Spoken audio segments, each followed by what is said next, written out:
Hi folks, I'm Alan Watt and this is Cutting Through the Matrix on the 16th of August 2020.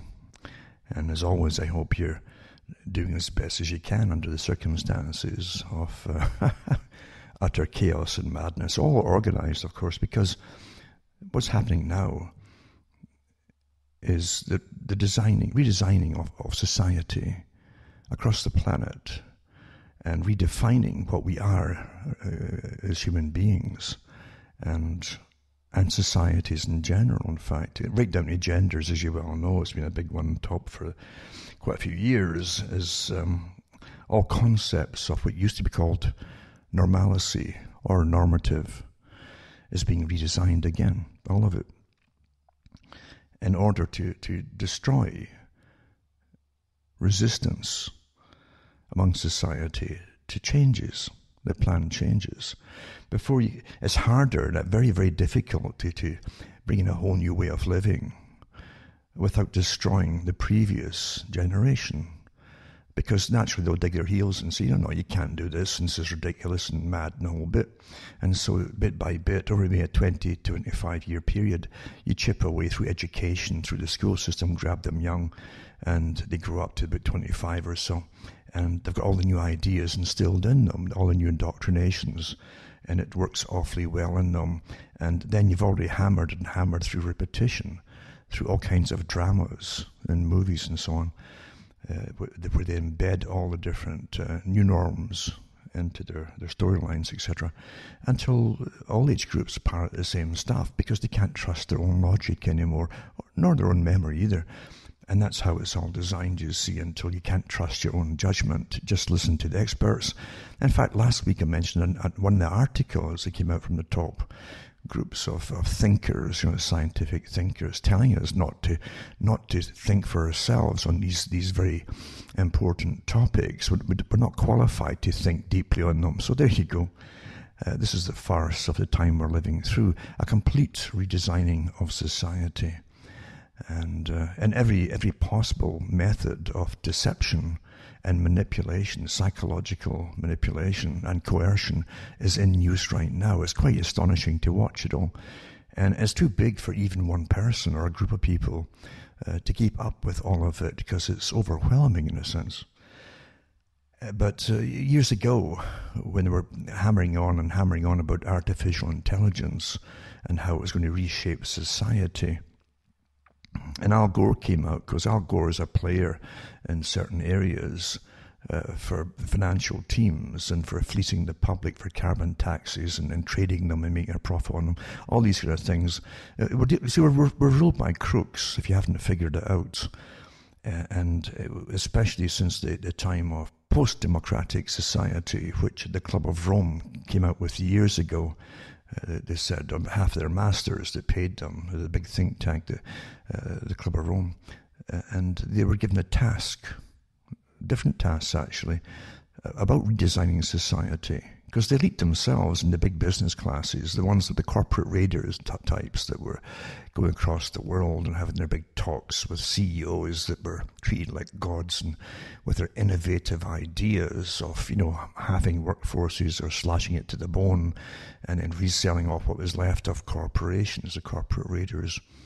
They literally wanted to take over the whole system. And this darn nuisance called democracy was a problem. It got in the way of profits, quick profits. So if you could do away with democracy, you could get your big plans made and worked out and implemented with no real kickback from the public. You see, you eliminated the public problem. And that's what you've been living through ever since, including the whole idea of climate change. It was a Club of Rome that came up with that idea of blaming humanity for the climate, you see. And that way you could bring in the sustainability, you could bring in all kinds of new ideas, a new way of living, again austerity for the public with high prices for everything, mind you.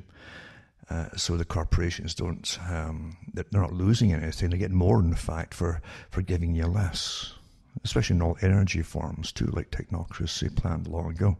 So you're living through an agenda, a big agenda, and of course science and business work together under the guise of public-private partnerships And of course, what they do is they put in businessmen, often, sometimes minor businessmen, as politicians.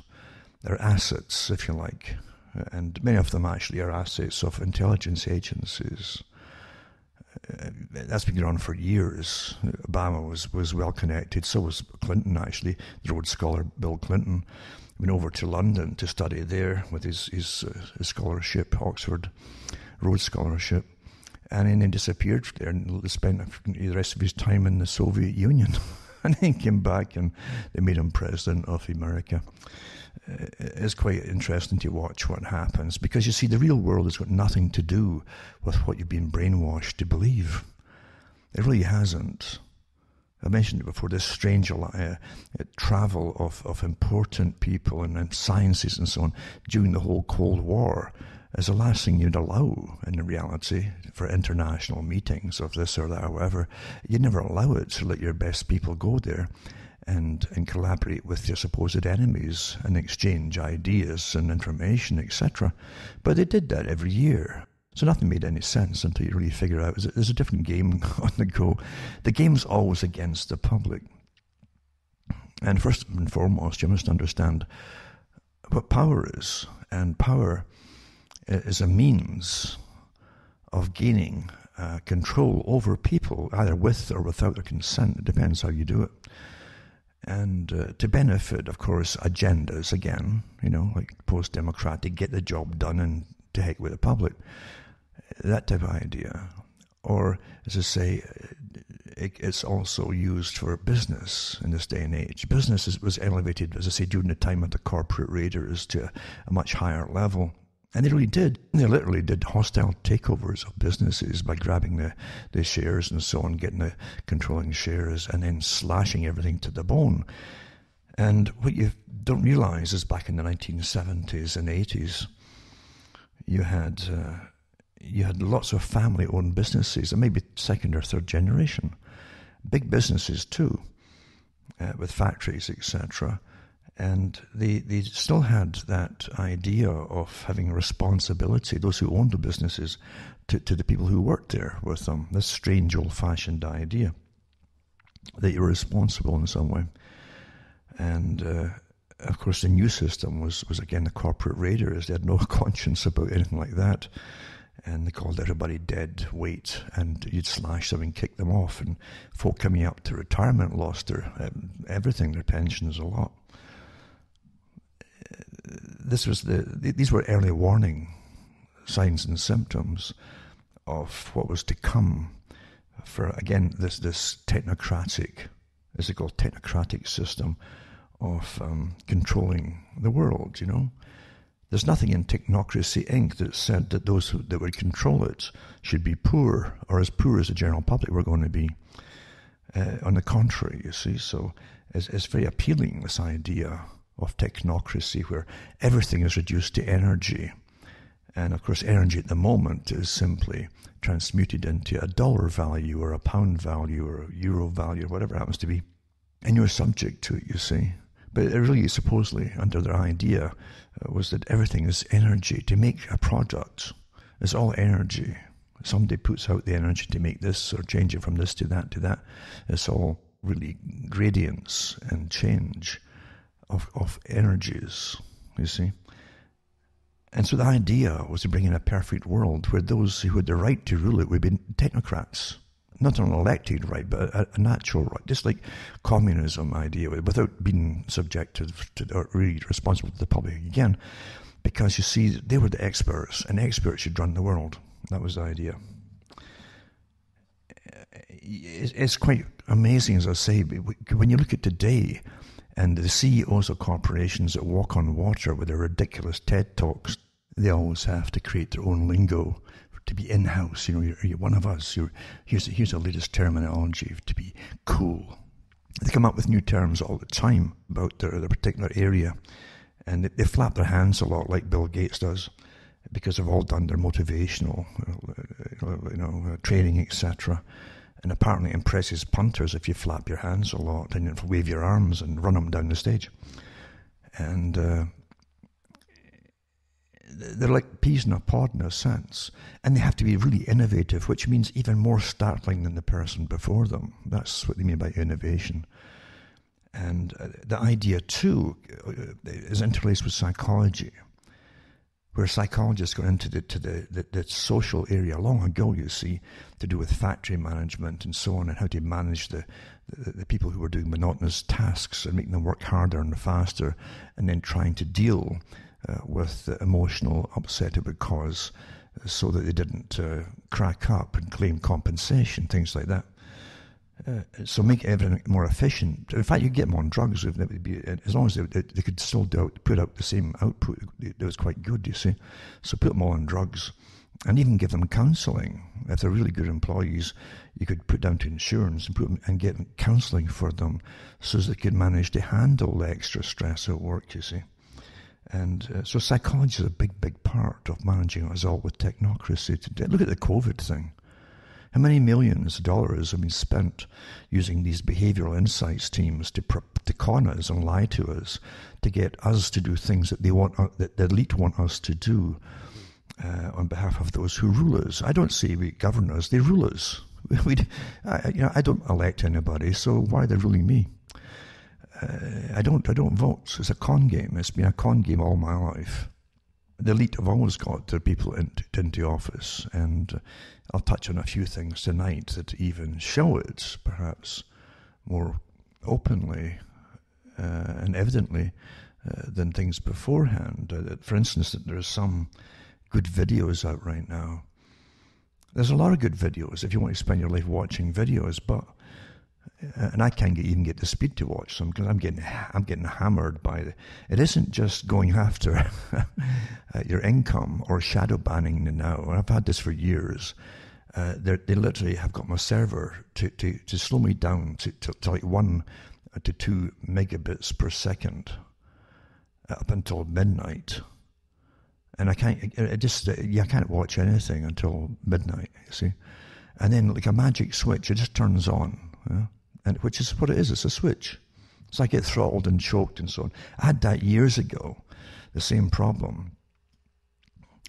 For years and years and years, when I was doing lots of shows and so on, like sometimes 5 a day, and putting out information that people really hadn't heard before. I kind of broke the rules because I realized that's why I came out.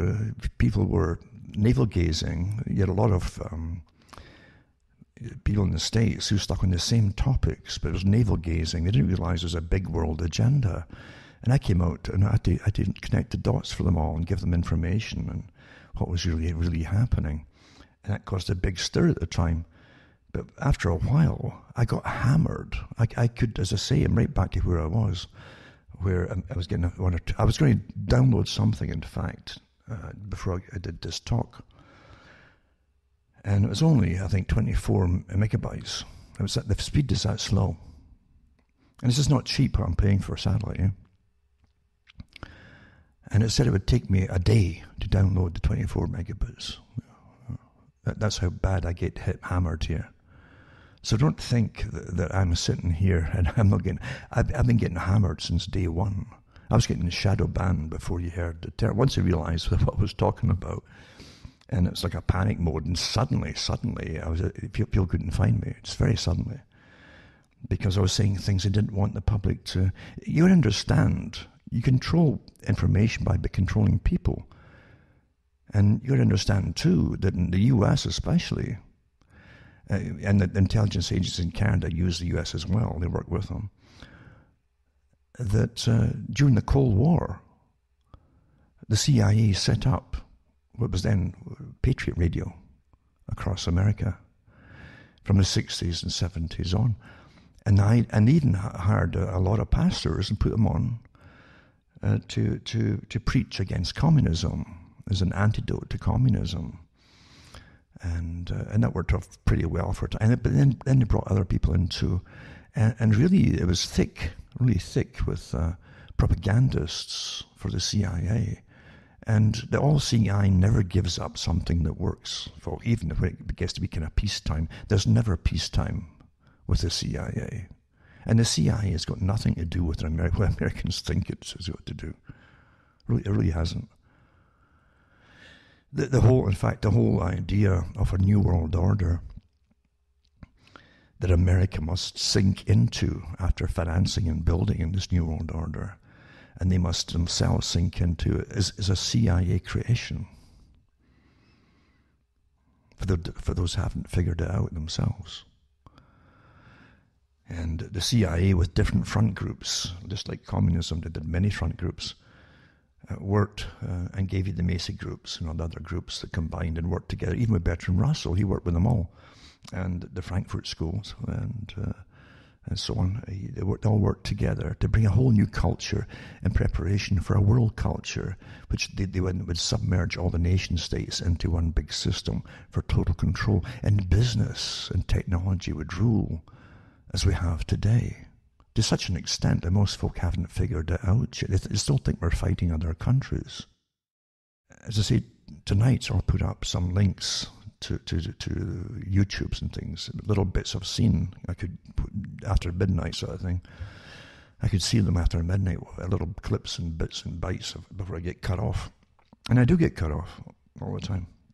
So I don't think I sit here and I've got it quite easy. I've been hammered since, for many years, put it that way. Many years getting hammered with problems. And it's all intentional, naturally. Because those who think they're living in a reality, a little bubble of we're democratic, or even if you're in a republic, you got a democratic right to vote and so on, then it's a republic. Well, go back to sleep. And I think George Carlin said it, the comedian George Carlin. He said about the American dream. He says, of course, he says you have to be asleep to believe in it. It's a dream. And he says it's a big club and you ain't in it. And that's so true. But today, with the complete interconnection of agencies, like spy agencies, and business, big business, technology, and assets. You see, most people who work for agencies are assets. They work in front companies and so on. Hundreds of front companies, especially in intelligence work, to do with technology. And they share it and they sell it across the world. And this whole idea that you're living in a nation that protects its borders is a joke anyway, but even its airwaves borders and its AI borders is an utter farce. Because they've got people working in all different countries to manage us all, basically. And again, as I say, I'll touch on that tonight because it's important you understand how some of it works, at least some of it works. Even if what the ones that are showing you it sometimes are maybe an agency themselves. Never ever stop and just take everything and swallow it and take it for granted. But years ago, I can remember talking about companies. One of them was Stratfor. And Stratfor is well known as an intelligence asset. They'll call it an asset, even though it's all intelligence folk that work in it, and often from different countries too, one in particular. And but they work with the CIA and all the top ones, and the Pentagon has its own agencies. Everybody's got its own. The Navy has its own agency, a very high one, in fact, the U.S. Navy, just like the UK and Britain. So but they all work together for the common good, which is their own wallets and the promotions and continuation after retirement into very lucrative positions for in the military-industrial complex. So once again, it's only people at the bottom that think these are our guys, and gals. And no, it's not. They're not at all. They're bought and paid for, and they often have less integrity than the person in the street who's way more patriotic than the person up yonder. And that again is very true because of the incredible indoctrination that we all have. And these are natural instincts we have to be patriotic. It's it's tribal. Very tribal, and we get attached even to the dirt we're born on, basically. That's what your nation is. It's your home. It's a natural thing. So it never dawns on you that the people who are paid to so-called represent it, even in armed forces at the very, very top, are often on the payrolls for much higher agencies, the intelligence services, that are working for a different, completely different agenda, and including their own pursuit of incredible wealth for its members. And there's nothing they don't know about you. Nothing. And I used to give the talks years ago, and I said, you're giving all your data to them every day willingly on Facebook and Twitter and even your emails are all they're all read. But from that, in a daily program, they can update it automatically. All your profiles are updated automatically, and whatever you add to people you're communicating with is all put on your profile, and they work out, and they've got pretty perfect simulations they can run with you, a virtual you, putting you through the virtual you through scenarios, like life scenarios, and predicting very accurately how you will handle these different situations. It's all sussed out. And that's all sold from intelligence agencies to other private agencies that work with them. That's how they get round the legalities of things, by using private agencies too, you see. It's quite something, eh? But don't think for one moment that your government, in fact, your government is so far off into the future, in a sense, and has been for a long time.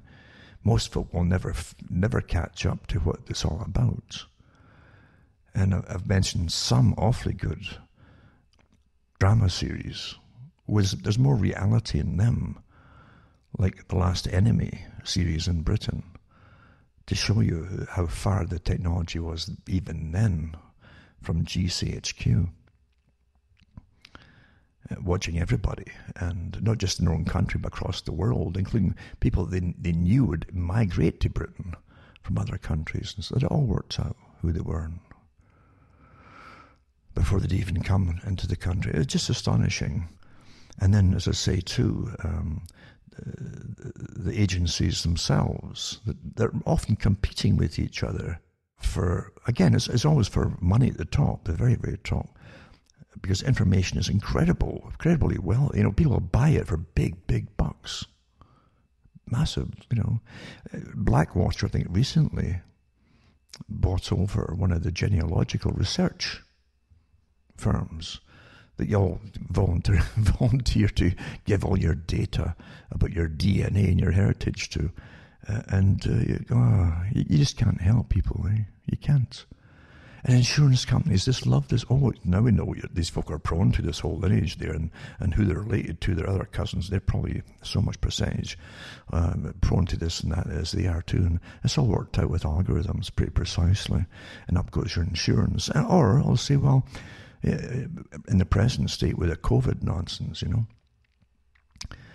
now that they're deciding, openly who's going to live and who's going to die before you go into the hospital, should you happen to go in, if they're even going to bring you in and give you treatment, because you see, they're trying to spend the money on the ones who are more likely to come through. Have you figured out the hospitals are not privately owned? They're privately owned in a good deal, at least half of them. Like half of their cost is privately owned. Corporations work them all. Tonight I'll put up a good documentary.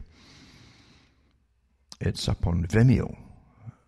Free, I should watch it for free. I think mostly it's still paid elsewhere, but Vimeo has, with permission of John Pilger, a free one up on the National Health Service in Britain, the war on the National Health Service.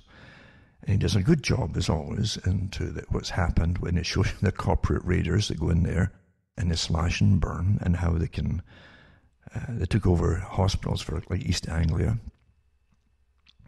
as one project, and multi-million dollar, they get paid, these CEOs get multi-million dollars paychecks to go into the social constructs of the hospitals, financed by the people, the taxpayers, and they plunder them for themselves and destroy how it works, and destroy lives in the process. And they give you, in the documentary that he puts out, one example, say at East Anglia, where I think it was East Anglia Hospital, with this guy, Ali Parsa. Now, Ali Parsa owns, at the moment, his fingers in lots of pies to do with healthcare and so on, for profits, naturally. He was a head guy at Goldman Sachs before all this kind of thing, and now he's got an app out, the Babylon app, in the UK, so he can get virtual GP or doctor consultations, when it costs you, of course. He's just a humanitarian, you understand. So that's Ali Parsa. Apparently he's been on TED Talks before, again, a lot of hand-waving and very convincing character, who destroyed some of the hospitals. He's been brought in as management consultants. That's what they call them. So we're management consultants. We can help you run it more efficiently. And they slash and burn to the bone for profits as they partly privatize these hospitals. Right down to some of those hospitals. Anyway, you'll see it in the documentary. The guy should be literally put up there with lots of other faces on massive billboards for the villains that they are, and called that. Villains that should have been tried and put in prison for what they've done. Right up to Cameron and all the other different characters that have been, and Tony Blair, to all the usual. All these folk from different parties, they're all the same folks working on the same agendas. And the idea is not to help the people, but to enrich themselves, public-private partnerships. Where have we heard? That came out, public-private partnerships, from Prince Charles. You've often heard of that. But the fact is, the ones who brought it out were from the guys in the Trilateral Commission, way back, that they would bring in their system, which again is technocracy. But it's amazing to see it all work this way, you see. And it's public-private partnerships. You'll pay for it all, and we'll privatize it. So there'll be profit for these guys who are in the private parts.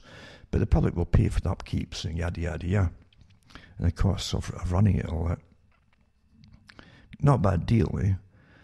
And because of public-private partnerships, the people have seen their infrastructure sold off to these corporate fascists who plunder you big time and make it more and more inefficient, whether it's electric or water supplies or gas or whatever it happens to be. All these, again, energy areas of technocracy. And it's not stopped. It's to bring a whole world in like this, in fact, with all the resources under the control. Going way back again to Lord Milner, Alfred Milner, and the British Empire idea. It was something to do with going across the world. They told the peasants in Britain this is to bring civilization to the world. Ancient Rome said the same thing. Because it rolls off the tongue easily. We're bringing civilization, across the world. But it's really to get to resources and a tax base, because you can plunder folk through their taxes. And that's what they did, of course. They didn't start that idea. Even India itself, they had different Maharajas in India who lived off the taxes off the public and all the transactions through commerce and so on. And many of them liked the idea, in fact. When Britain and Clive of India amalgamated a lot of the country under the British Empire, some of them liked it, the Maharajas, because they could split the loot. And Britain liked that too, because they worked awfully well. The elite of Britain worked awfully well with the caste system of India, because those at the top, the Brahmins, were pretty much like the folk who ruled Britain or the city of London. They had a complete disdain for the lower castes, you see. So it was a marriage made in heaven, you see. And they could plunder them all and share the taxes, etc., of the peasants. So no, don't think that Britain invented this idea, or at least I call it London, because the British folk were the same as everybody, even the sepoys, etc., in India that worked for Britain, the military there, for the Raj. They were just the same, young guys that get recruited in the armies, and it never dawns on them really that they're working for something that's corrupt. They think they're being patriotic, generally. Every country is the same, isn't it? Because there's a natural instinct to defend your own country. When a con comes in, you're getting used, they generally never figure that out till it's too late, if they live that long. But that's the system we're living in today, is a CIA-type operation that goes way back, before the CIA was given a name. As I said to Lord Alfred Milner, the city of London, the banking fraternity, would rule And of course, a lot of that it was shifted to the Council on Foreign Relations. They shared it and divvied it up in Kipling's time. And they created the CFR in America in the 1920s. And they took their share of it by diverting taxes and so on to special benevolent funds to help folk across the world as it took over other nations. And they could have a massive economic hotspot in New York City, of course. The Empire State. What empire is that? Eh? What empire are they talking about? Well, guess, folks. So folks never generally figured out, and it's not their fault.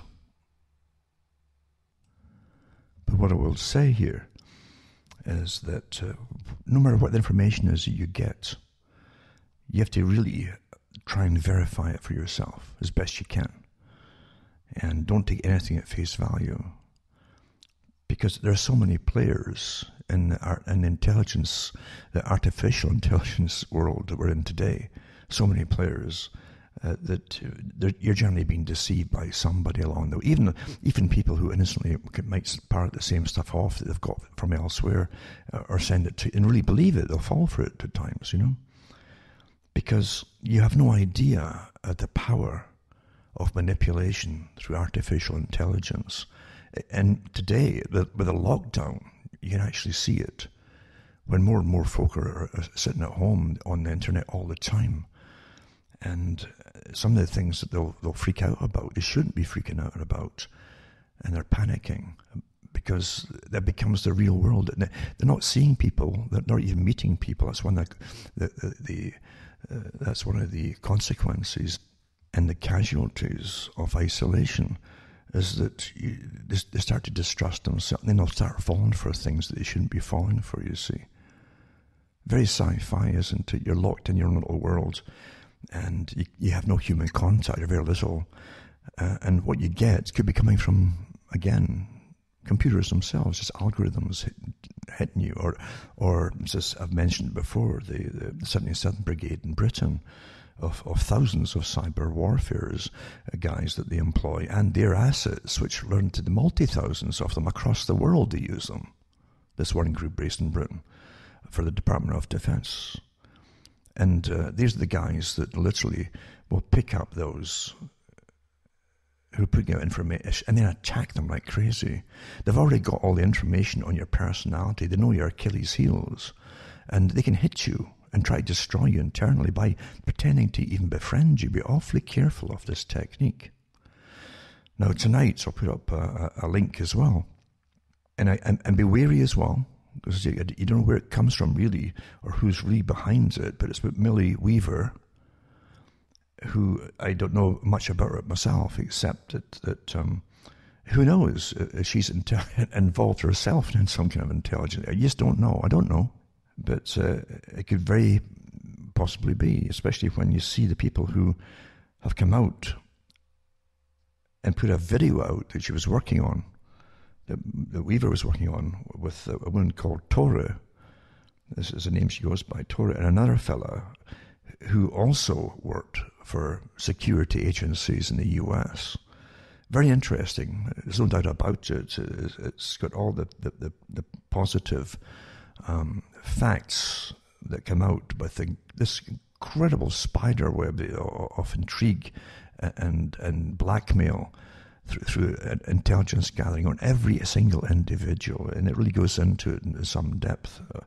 I've only seen little bits and pieces again because I can't get at a constant speed here. I'm getting hit hard because of what I do. And I pay money for it too, to get that ridiculous speed. But as I say, be careful, because there's, again, the one thing that I do know is that they do go in to how Donald Trump's been hammered and hit. And I don't go into politics myself, because I see them all as just players in the same game, politicians, who are often backed by even foreign powers themselves, with big agendas, you see. And I've thought about what I know of Trump.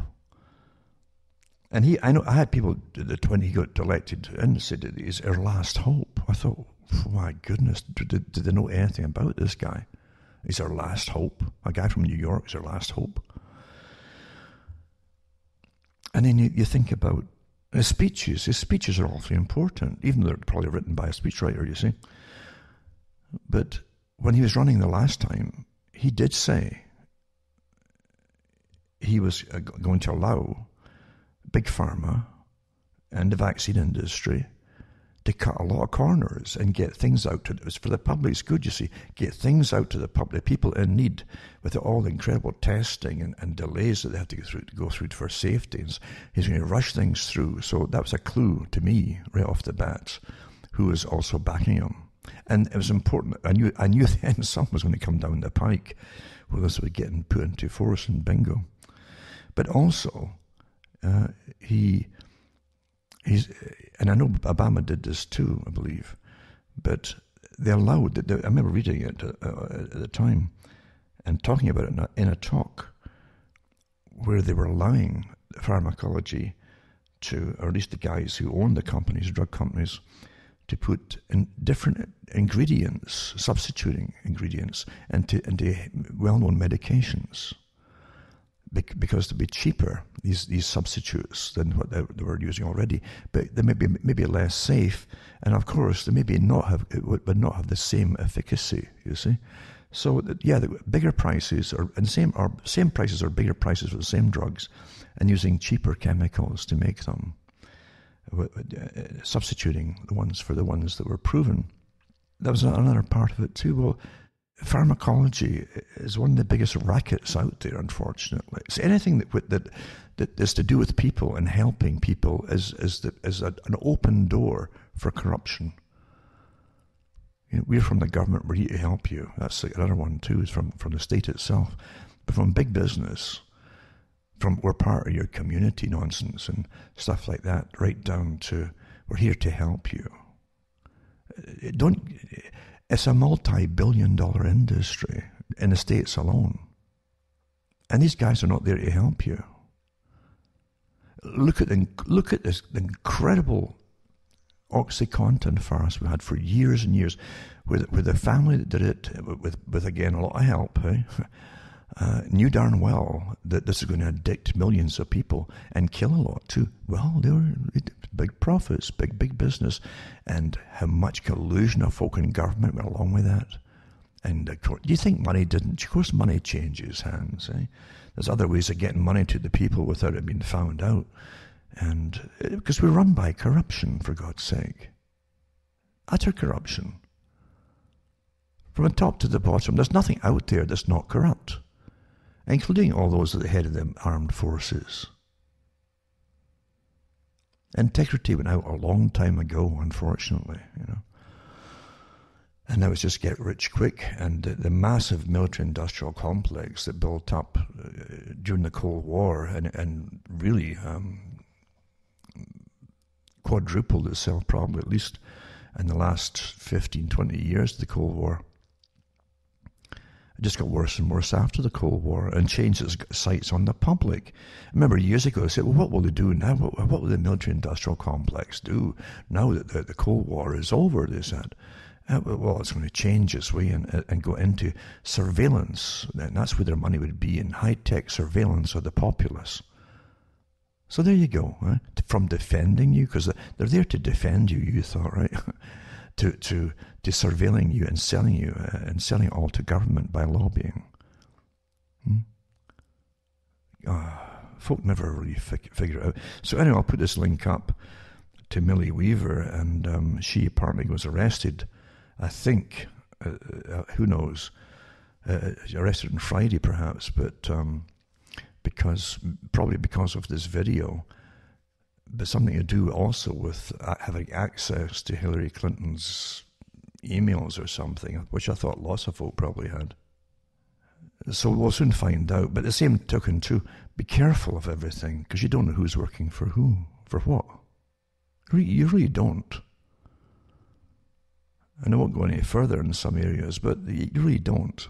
But in the little bits I could glean from in the video, they did go into some of the tricks of the trade and the incredible corruption within all these different agencies that the general population don't even know exist. There's hundreds and hundreds of these front companies, and you'll see the same characters in the US Congress and in the State Department and in the military at the top, all CEOs of these big corporations that are buying and selling information for private companies that the taxpayer funds initially through the CIA and NSA, etc., and all get shared with all these private companies, and they make money off you all. But it did go into how they can manipulate every kind of vote and how they've got the target areas of even people who will riot and have revolutions. They can actually get them all excited by using the same techniques, by the way, as the 77 Brigade in Britain, and using them in the States, because they know everybody. They're all on cell phones. Obama gave them the cell phones, and they even used that against them. They manipulated all the folk with the free cell phones for the Ferguson riots. You hear the guys explaining how it was done. And I mentioned last week, maybe the week before too, that do you really think that all these folk who are rioting, they don't know all about you? All about you. Never mind the live assets they have amongst you there. They'll turn you all in down the road when it's time to do so. But yeah, they can literally really work on folks' emotions en masse very quickly, by the way, to stir up their angst, etc., by giving them false information, the fake news stuff targeted to their cell phones. Did you know that those so-and-sos are doing this to you? Yada, yeah, and they all get the same information, and you can get them to riot just very, very quickly. Quite amazing. So anyway, there's some good stuff in the documentary. I haven't seen it all, because I can't, because of my speed in the internet. But again, be wary again as to when folk come forward to help. You don't know, is this another agency working for another agency, and so on. And there's some agencies, as I say, in Texas, for instance, and California, that are even foreign-owned, that work with the CIA. So it's a murky world out there, as I say, and be very, very careful. But you can learn a lot if you want to, and it might make folk at least a bit more cautious, maybe with their own information, if it really matters, because there's nothing they don't know about you already. And it's disgusting. Our whole reality is utterly run by corruption, total corruption, and everywhere you look, total corruption. And they even mention that too. Everybody's blackmailable. If they want to get you, there's nothing they don't know about you. You'll hear that woman Tora in the documentary saying that, yeah, they can find out about, if they've got a target, for instance, find out who their acquaintances are, where their relatives are, and then check all the information of the folk who knew them years ago, try and get every little bit of dirt on them they can possibly get, and then use it on them, blackmail them in a sense, to do their own bidding. And that's how the world is run today. Look what happened with the COVID thing, eh? And how many things were working up to a crescendo at the time. You had the Epstein case, and the Ghislaine Maxwell, of course, all too conveniently timed for her arrest, knowing this was all going to be swept under the rug to an extent. And with a much bigger intelligence operation behind them all, massive intelligence operation, including the fixers and the players and the distributors and the managers of the intelligence agency in the States that was running them too and financing them. Incredible information. And it's all just gone quiet now, isn't it? Pretty well. Because those who control all information and target information to us all know how to do it, and how to just quieten away all the little references to Ghislaine Maxwell, and suddenly it's just COVID, and etc. That's how it's done. You've seen it yourselves, doing searches now. As I say, I don't think there's a single search engine out there now that's untouched. I very much doubt it. And then it'll try to guide you off to the stories that they'd rather you look to, rather than the ones you're trying to find. And it's not going to get any better, because our systems are utterly corrupt. The people are corrupt, and you can't fix it. It's so far gone, Years ago, I said too, even when I first came out talking about things, I said, I didn't have a computer then. I said, I didn't want one. I said, I knew what it was for. And I knew it would bring in a hellish world, you know.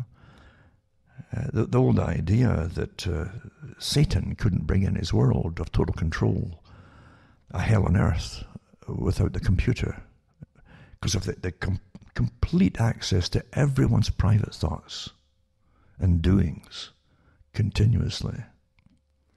Couldn't be done, I say. And I knew it wasn't for the public's benefit. I mean, ARPA had it for the military during the Cold War, and they had it since at least the 50s, actually.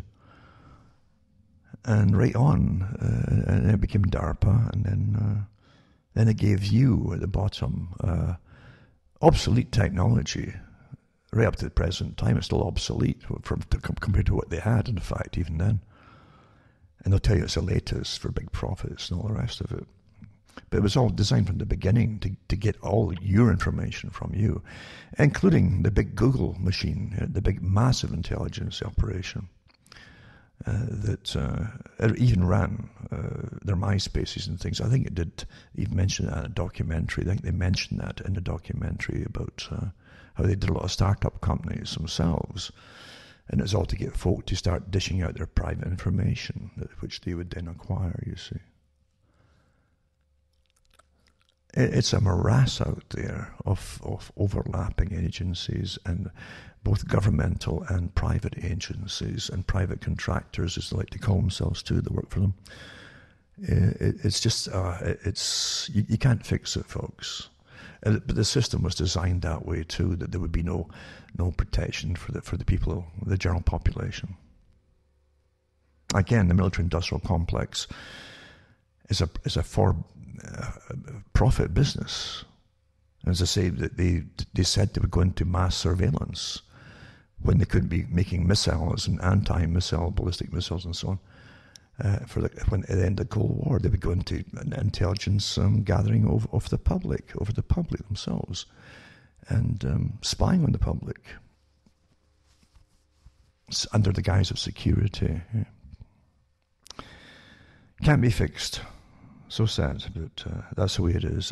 I said years ago too, many years ago, I said, don't throw away your little photocopiers, even though they can trace where everything comes from, because you don't see it, but there's actually a number which is available under certain lighting of every photocopy page that you make of any machine, because they can trace where that comes from too. That's how much we've been spied on, even before we were given access to the personal computer. What I call that personal is your personal computer, and I've got privacy on my personal computer. All your anti-spyware systems are parts of agencies too, working with them to get all your information. As you scan everything, it's getting sold off again, even if you pay for the program. It's so sad, isn't it? The corruption everywhere. But you got to stop and say, well, wait a minute here. How do we get this far if humanity was so corrupt? And it's a good question. And most folks should come to that point and say, oh, how do we even get this far? It's because you had checks and balances before. You had cultures that often, even if you were weaning off of Christianity like the West was, by force actually, as they tried to elevate science above religion in order to dominate you more efficiently, you see. You got to understand that they knew where they were going to take it. But at least, even if it was waning, Christianity was waning, you had your moral guidance from it. Whether you liked it or not, it was there. There were rights and there were wrongs, you see. These are moral things which you grew up with. You knew when you were doing something wrong. Personally, I believe folk know when they're doing something wrong anyway. I really do, you know. But when you enter a materialistic system, an ex-moral society, or ex-moralistic society, into materialism, which is what you've all copied, and that was well explained in Political Punerology. Excellent read. I mentioned that many years ago, where the psychologists and psychiatrists and the Soviet Union era looked at their own politicians and compared them with the West and found out what they had in common, and they came out with the idea that they're psychopathic, and of course they are. But they also found out you can give, like the West, you see, it was always to do with the decadent West. They had copied materialism because they threw Christianity out the window and copied another group of big business people whose whole life is business, money, money, money, materialism. And when you start to adopt the completely materialistic system and elevate wealth to the top to replace God, then morality goes out the window anyway. That's a natural occurrence, you see. And that's what's happened. And it's all through the strata of society and all through your institutions. It's just greed is phenomenal. Right down to people talking about celebrities. What's a celebrity? It's someone who's given a lot of publicity by the publicity makers who own the system. Like the machinery that makes you pop stars or rock stars or whatever it happens to be. They're made. It's not because they've got a special talent that nobody else has got. It's because they're made to be. And they've been doing that for years and your whole life long before you were born. That's how they've made these stars. Just like vaudeville, for instance, and basic theatre in Britain. If you went back into the 1800s, you had these nice little, actually, I like some of the old theatres that retain some sort of the old style, where actors and actresses went on stage and they did their thing, but they weren't paid a lot of money. In fact, they were looked down on to an extent because it wasn't like a real job, you see. And they often were, because they would break the rules of society, even in their acting. You had to show you what you did in acting. Then the women were looked upon as being rather gauche, gauche, and or loose, as they used to say, or fast. I guess is another term they used. They were rather fast, and so loose morality was looked down upon by the general population. And they weren't wrong, actually. They often they were. The people they liked their drinks and drugs too, even then. But then once the big money folk came in and took over the whole industry of entertainment, morality immediately went out the window even further, to a real nosedive, and they elevated them into stardom. Well, now they're stars, you see. The folk who just acted bit parts here and there and got big money for it. Now they got big money, they didn't before, and they made them celebrities. And of course the idea of stars is important because you follow the stars. This is the idea.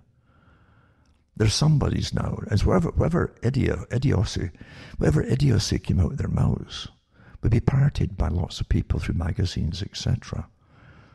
And then they'd start to copying what they were being told in the magazines. Because these were famous people now, and I'll be like them now, you see. And so much of it was targeted at women. 97%, I remember giving the talks years ago, of the magazines, right up into the 1980s and 90s in the US, were targeted to women. And all advertisers will tell you, the study after study they do, in psychology and public relations that they do, PR companies, will tell you that the women are far easier to influence. They'll try something new, where the men are way more conservative, you see. So you can change society through the women much easier. And that was an old idea too. They've known that down through history. That's why in this COVID push right now, you'll see a lot of the women freaking out in stores and attacking people for not wearing masks and things like that, because they're watching TV all the time, and they believe this. It really gets them emotional, you see. It's meant to switch on the emotions, not logic. It's to bypass logic and make you react as opposed to think and reason. And that's why it's aimed at, really, a lot of the women are just going nuts and attacking folk. There's lots of little clips out there, I believe, is showing this. So we're manipulated all the time by following the stars. People who get millions. Why do you get millions of dollars because someone tells you to stand here, right, and say this, and you say it. I used to think about the James Bond movies, and when you saw what they got paid, the guys that played Bond, and each little quip that came out their mouths was written for them, little short phrases, And I'd always say, there's another $1 million just for that quip, and here's another $1 million. And it really, lots of folk could have done it. None of the people who did this stuff were geniuses. Some of them were better liked than others and things like that. But the fact is, they're made into stars. Stand here, say this, put your hand there, bring this woman towards you, push her away, blah, blah, blah. And you're made a star. And you get millions of dollars for doing that. And then when you're brought out to speak on certain political points of your social conditions or whatever it happens to be, folk will suddenly listen to you like you're somebody because you're rich. You're an actor who often doesn't know their own mind. A lot of the actors, they really don't. Because all they do is play other people. But and that's what George Clooney and Angelina Jolie, as you also made a member of the Council on Foreign Relations along with Clooney and a few other ones too, brought on board by them because the public will follow them and take their opinions more seriously because they're actors and well known. Think about that in itself. It doesn't say much about us at all, does it? That if a Clooney says it, an actor, simply because he's well known and he's made famous, right? Meaning wherever you look, you read his name, but by the machinery that makes him, suddenly you're going to start to, well, he said it, and he's a decent guy. You don't know the guy. You never met him. But you think he's a decent guy. And so therefore he's probably right about this topic that I haven't really looked into. So you adopt his opinion. Very easy, isn't it? And that's the way it goes. But everything is so fake, so incredibly fake. And it's sad how fake it is and how the public themselves don't know. Don't know. Look at all the old TV productions of rock groups, for instance, going way, way back, and how overproduced it all is. Even ABBA, I mean, yeah, you like the music and all that, but they mimed on stage all the time. It's all miming. They couldn't do that live, even coming out on a stage, because it takes a long time to prepare the kind of sounds to get the sound the same. Way too much time, in fact, on a stage to sing one or two songs, you see. Then it's worth it. It would take you hours and hours to prepare it all. And so they come out and mime, and most folk don't know that. But so were all the other groups out there doing it too. Nothing was plugged in, the guitars weren't plugged into anything. But the kids growing up, the children growing up, they thought it was all real. It was all real, they thought. And often, and their albums, it was session guys that would play the stuff for them. Because often they weren't good enough to play this stuff themselves. So they bring in session guys to play them and arrange them too often. But anyway, we're a sad lot, aren't we, as human beings, that most folk can't figure this out. We truly are a sad lot. Now, everything's been fake. You know? And people look back in nostalgia to even the fake stuff, because every generation is supplied with, they don't create it, but they're supplied with a music for them that they'll live with for the rest of their lives and think back on fondly, you know, because they were doing this at the time when I heard this song first and blah, blah, and it sticks with them. And as life gets worse and worse, as they get older, you look back a lot more frequently than they used to. And these kind of things, well, my goodness, yeah, it was kind of pleasant back then, you see. So, but they were supplied with it. Your fashion was supplied too. There's a culture industry. It's complete. It's music, it's plays, it's drama, it's art of all kinds. It's what you wear. It's all put on for you and supplied for you to differentiate you and your mind with those just ahead of you, older, and those young ones still to come, you see. to make you think this is you. Then you're used. It's our generation, eh? Yeah, we're doing well. We're on the cusp here, and we're making history. Yeah, they have no idea it's all made for them. Huh? Now, when it gets down to intelligence agencies again, financed by the taxpayer, well paid too. A big part of the budget goes to it, a huge part actually. They have already access to all the data on their citizenry. And they use these asset companies, private companies. They're also staffed by ex-military and ex-CIA, etc., and ex-MI6 and MI5 and all the rest of it, working in the private fields. They can get round the bends of regulations. You can all share the same information, but then use it and sell it off even. The governments contract these private ones. And so, but they keep records for themselves too. Wherever they find out, they keep a record for themselves, then they sell it off. And they give the government the one that they asked for in the first place. But they got access to all this other data. And anything coming back, you see any little inquiry, any little nuisance deal, is easily fobbed off by saying, well, we didn't do it ourselves, says your MI5 or MI6. It wasn't us that did it. But no, they're working hand in glove with a private contractor. Often they had worked in MI5 or 6, and they can get away with it. Well, we're a private business, and there's nothing to stop us from doing this. We're not working for the public. And that's how it's done. These same intelligence agencies are all working full-time right now with the behavioral insights teams and psychological sage groups and so on to persuade you, including the ones I've read about Yale, put up again too, how Yale's working, getting big money to try to con the public into obeying and doing what they're told by the governments, and to take this COVID idea seriously and all the rest of it. And never mind the fact that in Britain, as I've mentioned before, the sage groups and so on put out recommendations to all the media at the beginning of this whole COVID idea that they'd have to really frighten the public into compliance. And how to do it, to apply more pressure on the public and create more anxiety by exaggerating certain problems and so on. As they said, these are your governments lying to you.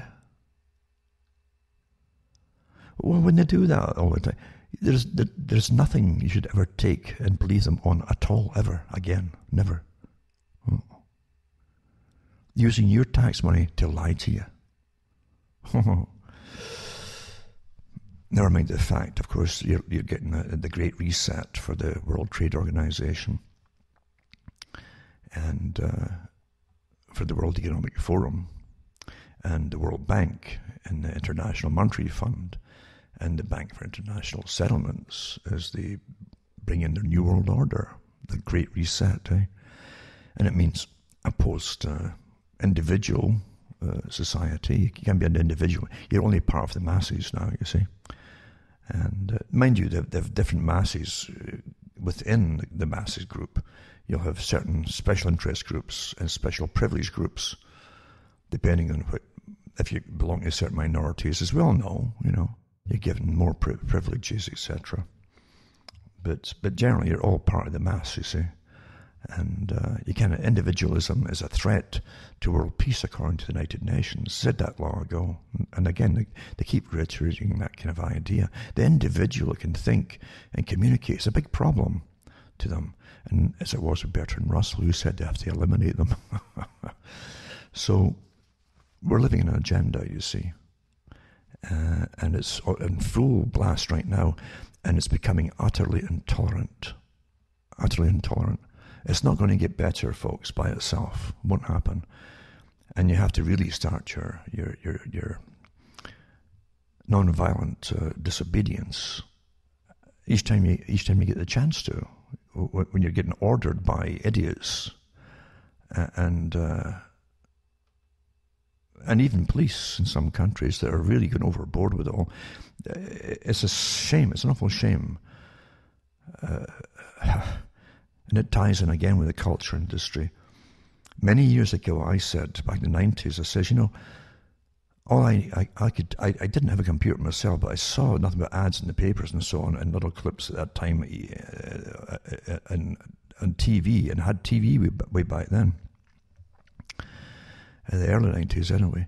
And I said, what it was video games. I says, all you've heard for years and years is video games, the next video game, the Pac-Man, the Pokemon, and all the rest of it, and game, and then they got more and more realistic.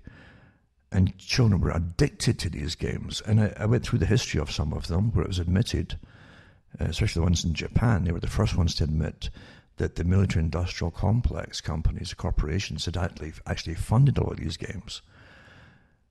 And all the children did was to practice killing folk. I hope you understand what I'm saying here.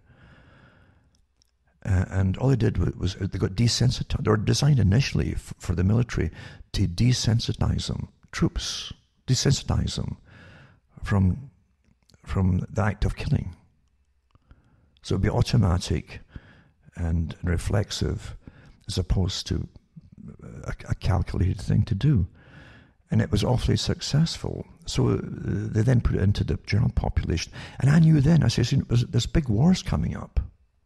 I could tell they were creating generations to go to war, a long-term war, and that's all they got was video games. Kill. How many ones have you killed? What's your score today? Didn't matter who they were killing or why they were killing. Why didn't matter, but it was reflexive and so on. And some of them, in fact, and I did the talks on some of the documentaries that have been posted years ago. It's probably still the same today, where you would see the recruitment offices in Britain and the States and other countries, and they'd have games in there. They'd have the machines in there for the youngsters to go in and play there and pass the time. And then in the hope that some of them would just join the military, and the guys, they were slick enough to give them the good PR and stuff, and they were pally to them, and to get them right into the military. So it was Xbox to the military. They actually said that. And that documentaries years later of guys who were in Desert Storm and then in Operation Iraqi Freedom, as they invaded Iraq. And they talked to some of these people who'd been through it all, and they were brought up with Xbox, and they really just went straight into the military, almost in a dream. And it worked awfully well with them. Yeah. But some of them definitely get to post-traumatic stress syndrome afterwards when reality gradually works this way. And you can't keep reality off for long, because eventually you've got to think back of people you've killed that you didn't know, coupled with the fact that you start to say, what was it there? Why was it over there killing them in the first place? You see? When the propaganda wears off you. Then they give you lots of drugs now, and that's how they handle it to flatten your emotions. This is so this was all designed for a generation that would end up being more violent and would use violence without thinking of even the whys that were using it. So the police are no exception. And there's articles today, I'll put some up to. Once in Australia, you see a cop strangling a woman pretty well with a chokehold because she hadn't got a face mask on. In the story, it actually says that she was exempt from it, because of some breathing problem. And so this brainless fool, with authority of the state behind him, as he thought, is going to choke a person because they're not wearing a mask.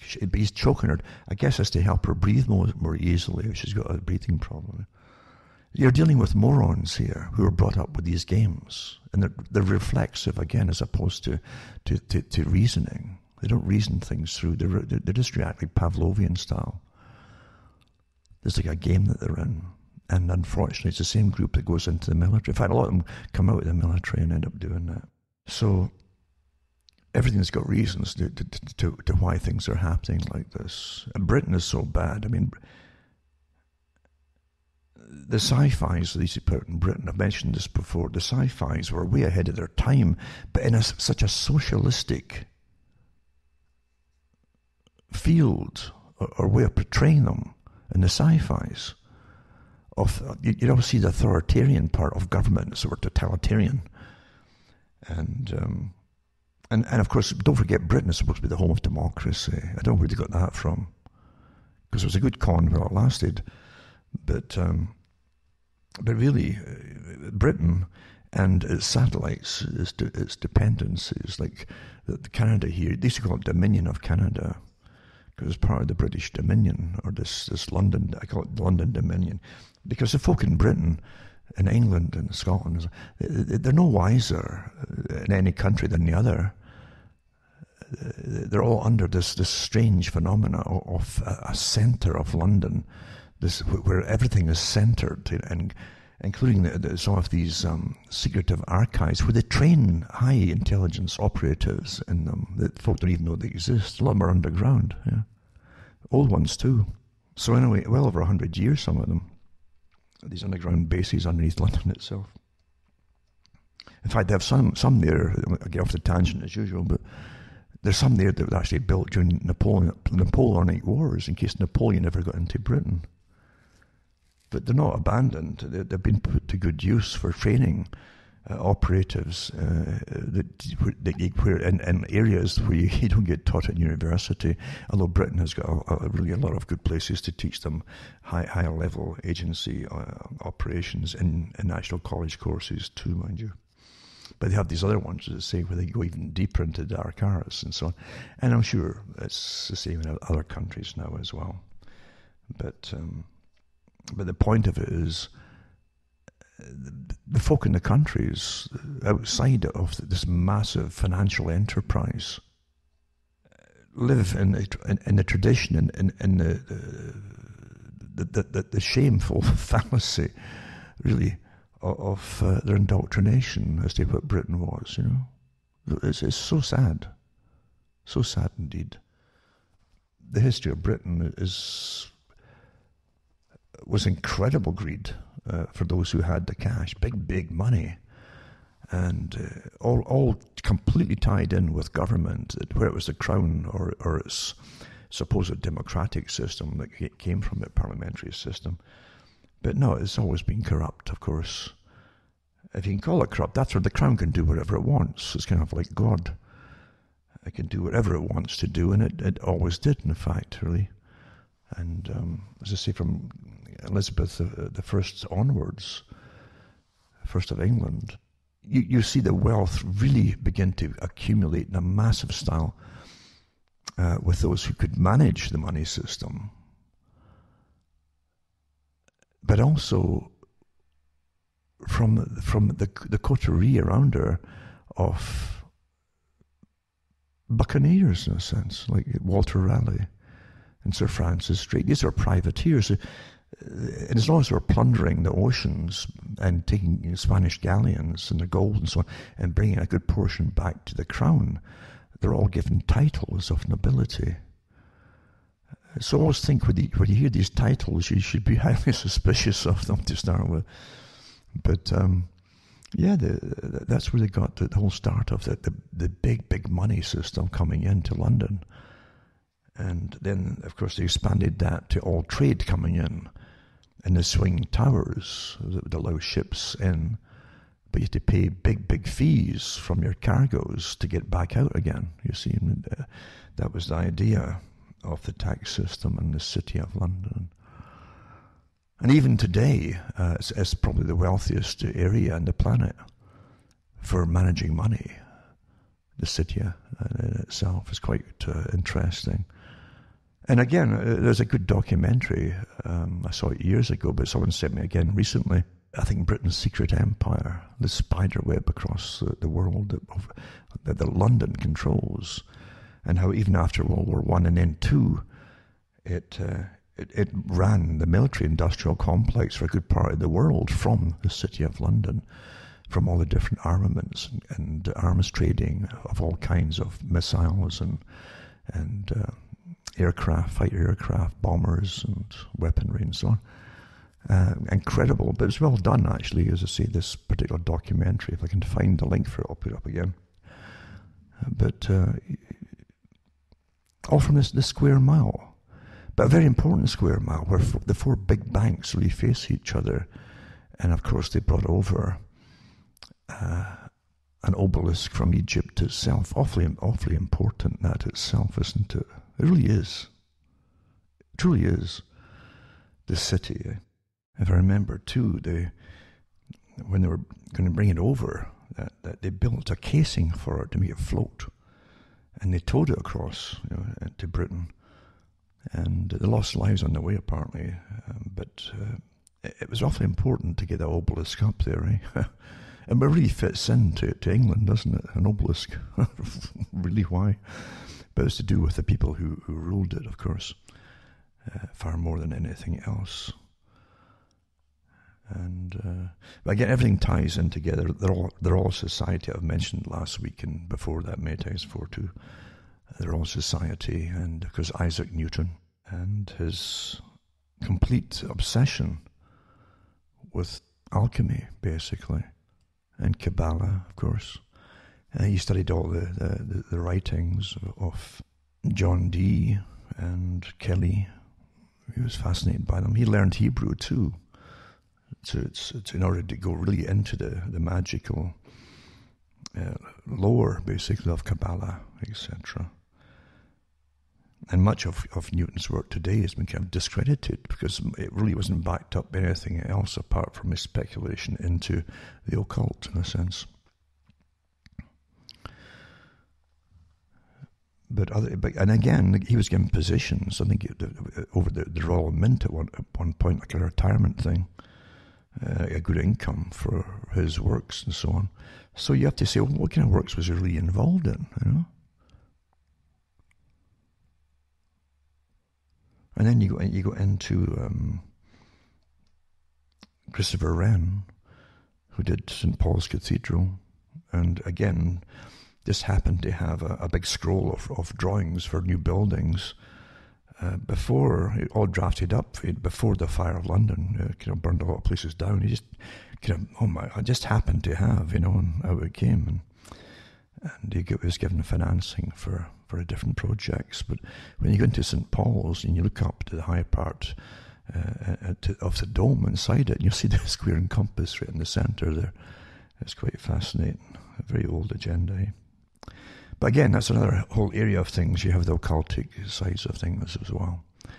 And the signs and symptom of another power that runs things, of course. It's also all combined with the money system as well. But the whole structure of control that keeps the structure under control, called society. It's quite interesting in itself too. So remember, no matter what you hear from me, don't freak out about things. Don't freak out.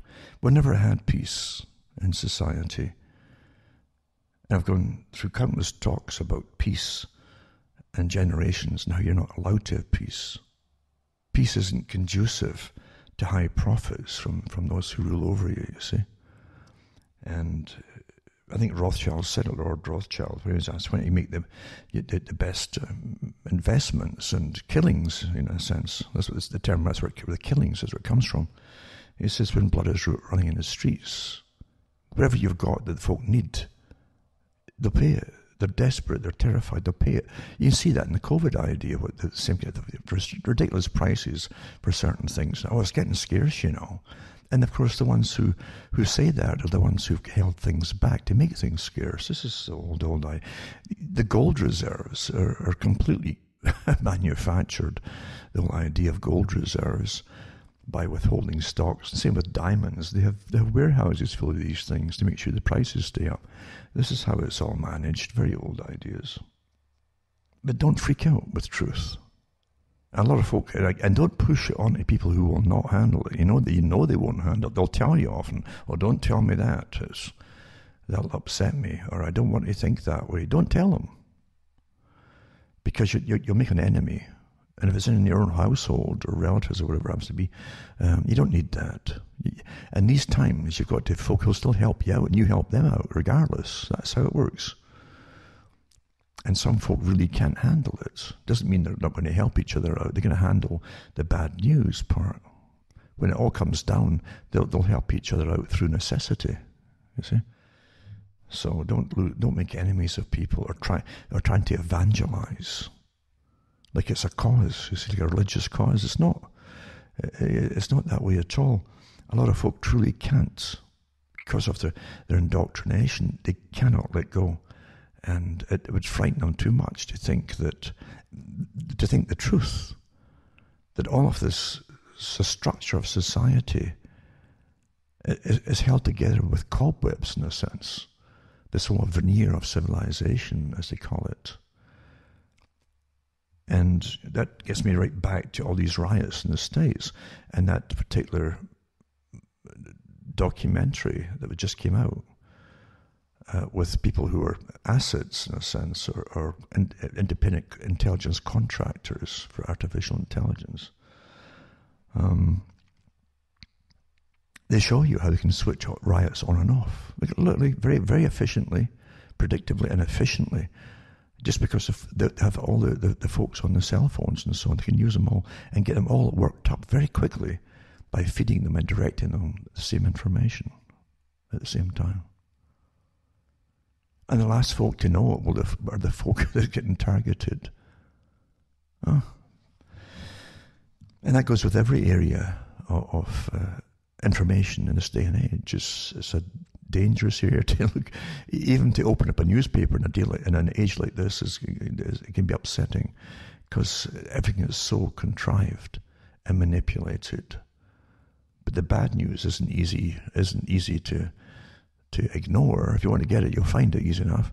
But most folk can't handle it. They want to live in fantasy. They want to live in their dreams. They want to live and they want to believe that their favorite groups and musicians of years gone by were real and genuine, and the world was better then. They want to really believe in all of that. They want to believe that their governments were responsible and only went to war out of necessity or something like that. They want to really believe that. And to throw it all in the ditch so quickly or instantly, it causes a severe case of breakdown and shock. And it does to a lot of folk. It used to be described, waking up and the process of it was just described as death. And experiencing someone else's death, which is generally your own death, actually. You go through the same signs of someone dying, a loved one dying. You have incredible remorse and grief when it happens, you see. Then you have to come to grips with the person's really gone. It's like truth. The truth is gone, or naivety is gone. It's buried, you see. And then you can get anger setting in. There's the same stages of grief, then anger. And then you want to take vengeance out on the evildoers, you see. But how many folk actually get angry when a loved one dies? It's all unfair, you see. They'll actually blame them, some of them. They'll blame the person for dying at times. But when it's a truth and it's reality, and it's your reality is dying, and you die along with it to an extent, you go through the same signs and symptoms of utter depression, of loss, complete loss, where that fabricated childhood, if you had a decent childhood, most folk I know in Britain didn't have a decent childhood. It wasn't pleasant for most people, actually. It wasn't like the TV dramas for the upper crusts and so on. It wasn't like that at all. It was pretty nasty, and always unstable. You could feel it in the air, you know, where folk live on the edge. But yeah, when that is gone, and that's all you had, was looking back to a childhood, no matter how precarious it might have been. The fact is, it always feels better than it is now. And once the folk became adults, not to work, you know, that was precarious too in the UK. You're always kept on edge. Strikes would happen and folk would get laid off, or government would just leave folk off anyway, or get the companies and corporations to do it. And then, of course, they said, well, you know, you'll never have a full-time job in your lifetime. Get a whole bunch of part-time ones. And a whole generation grew up with that idea. No security. Because an elite had planned it that way, just like the Great Reset is, again, the next stage in the global elite for the global system of global wealth, global resources, power over everything for themselves. But always presented it that it's for you, it's for the benefit of humankind, That's how it's always done. Meanwhile, you're tracked and traced and prodded and pinched, and there's nothing you do that isn't known about by those who have got your best interests at heart. Now, but before we go into a lot of the topics tonight, by the way, I should just remind you all that please keep sending donations my way. Cuttingthroughthematrix.com. You can send cash or PayPal, or you can send a check. I think it's MoneyGram too is another one. So there's ways to do it, and even the straight cash is fine too, as long as it's still in use. And you can buy the books and discs at cuttingthroughthematrix.com, where my books are different in that it exposes a lot of reality as to for what it really is. That's the whole point of it. There's no point reading a stack of big tomes of history, like 5-inch books and so on, when a lot of it is phony anyway. At least the realities of it all are often very phony indeed, and contrived again by those who rule. So I show you the reality of it, and how symbolism is a language, and those who rule all belong to the proper associations where they can understand. They're taught symbolism, that one symbol can be a complete message, a whole paragraph's worth or a page worth, just a symbol itself. We will do this now, is in other words. Or close ranks is a good one too. The close ranks, lots of symbols for those in the know of how to do things.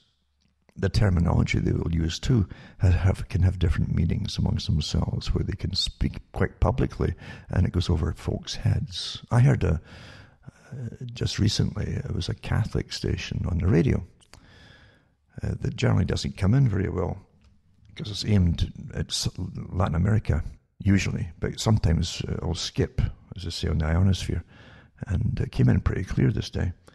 And I was just listening to this guy talking about. He was I don't know if he was higher than he was maybe a bishop, but anyway, he was talking about something within the Catholic Church. I was kind of listening with half an ear, and but he kept using Masonic terminology. And he says, it doesn't square with this, it doesn't square with that, and it should square. He must have said at least half a dozen times. And only Masons will use that kind of terminology, you see. And of course, it's well known in this day and age that lots of Catholics are Freemasons. Going all the way up, there are more Masons in the hierarchies of Catholicism than down below, I believe. And Freemasonry, after its revolutionary phase, its real revolutionary phase, is more into the quieter societal revolution now, still manipulating society to accept more and more and more things that perhaps they shouldn't, the kind of things that Aldous Huxley mentioned that perhaps we shouldn't accept, using techniques of persuasion and so on, for this great utopia they're going to bring in, where man to man the world over will brothers be for all that, they say. It doesn't seem to be working that way right now, where certain brothers are bent on annihilating other brothers right now, aren't they? And an awful lot of manipulations to not bring us together into happy society, but to use it against society itself, to break it up. Which again gives it more authority to the government to try and control it all. It's great how we can create the scenarios to give themselves more fascistic powers and call it socialism, by the way. Socialism is fascism for those who can't quite figure it out at the time. Same, if it's signs and symptoms, that's how you describe a disease. Same thing with what you're seeing politically. Authoritarian systems forcing things on the public. That's in bed, of course, with big corporations who actually finance them, the left wing, including rioters, getting financed by the biggest corporations on the planet. The only corporations right now, actually, that are allowed to stay open are financing them. And the other ones that give you the internet and other things they're addicted to, well, we won't attack them, no. But these are the ones, but all the little independent stores, family runs, are all destroyed, are getting destroyed.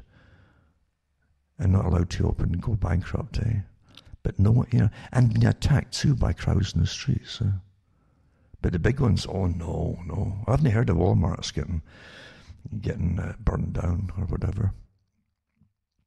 And that's because those who are chosen and picked and trained to lead these riots, by the way, make sure that the followers, and they give them all instructions before they all go in, do leave that one alone and leave this one alone, but don't, he's the one to go after and allow. That's how it's dealt with, obviously. But yeah, it's the same system run with, so fascism's always run in a public-private partnership deal, and nothing's changed, as you well know, with this one. And not only that's allowed to happen from even the top down, how can you possibly allow what would appear to be the overthrow of your system, at least in the societal level at the bottom, and your streets and your safety? How can you let it happen? And give it no opposition at all, pretty well. Never mind have people who are mayors, etc., encouraging it all. That's generally called at least anarchy or treason, But it's been allowed. So it's from the top. It's from the top. At least the structure at the very top. It doesn't have to be just a president. It can also be the military complex around there too. The ones that run everything, and the intelligence agencies for sure are tied in with it. Because they know who everybody is. They know about all the programs they use to communicate with each other. They've got it all down pat. No one is they know who everybody is. I don't care how many masks you wear, how careful they think. You cannot be careful enough in this day and age. They know who everybody is. And they have infiltrators through all their different organizations too. They're there from the beginning, actually. Because often it's the governments who set them up in the first place and fund them. Nothing is what it seems to be, nothing at all. So going back into what I'm talking about, cuttingthroughthematrix.com, and help me take along and look at all the websites I have listed there, my official websites. And I really mean it. Take notes of them in case the comm goes down. Because these stage 1, 2, 3, 4s, and 5s and so on all came out, as you well know, in their programming before, where they talked about how they would step up against people talking out against the COVID idea, etc., etc. It isn't just a COVID, it's everything. And they'll do this, and eventually they'll start to literally ban them off the internet altogether, by the way. And not just, before that, they'll try to stop the money getting to them, then ban them off the internet, and they arrest them to continue somehow. All publicly declared. So it's like the Event 201, etc. That's what they went through, all that kind of thing. So it's all coming into play until only the ones that are left are the ones that they want you to listen to, that are the fake ones, you see. The ones that are tolerated or that they run themselves. Because there's a lot out there that they do run. Deception, eh? That's how intelligence agencies operate. Certain intelligence agencies actually have that in their motto, but deception, as you well know. But that's the way it is. It's also trying to spin the blame off to other people, cause confusion, and even have others fighting other ones, you see, and never figuring out who's really behind something. It's how it's done. That again, it was a movie. I think it was A Good Shepherd, about the beginnings of the CIA coming out of the OSS. It is quite interesting to look into. And get little bits and pieces of truth from them. The one I mentioned last week was awfully good, Edge of Darkness, the British 6-part series. way more. It let so much out of the bag, actually, which actually was true. Even right down to the politicians at the time, they used the right names, etc. They touch on the fact that Britain under Thatcher was bringing in, and it was controversial at the time, bringing in nuclear waste, they call it spent rods, from other countries. It wasn't spent altogether, believe you me.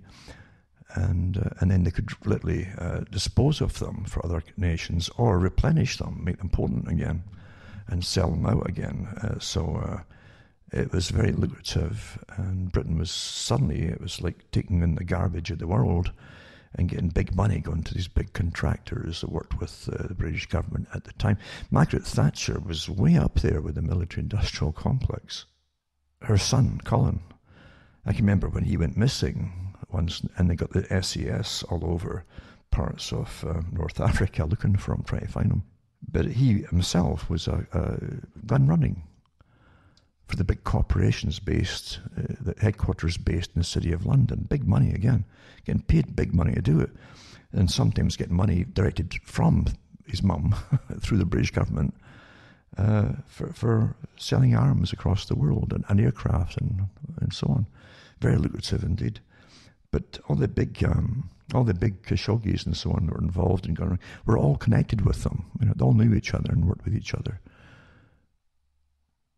But when Thatcher was in, I mean, she literally went to the big arms sales places and helped sell the British jets, etc.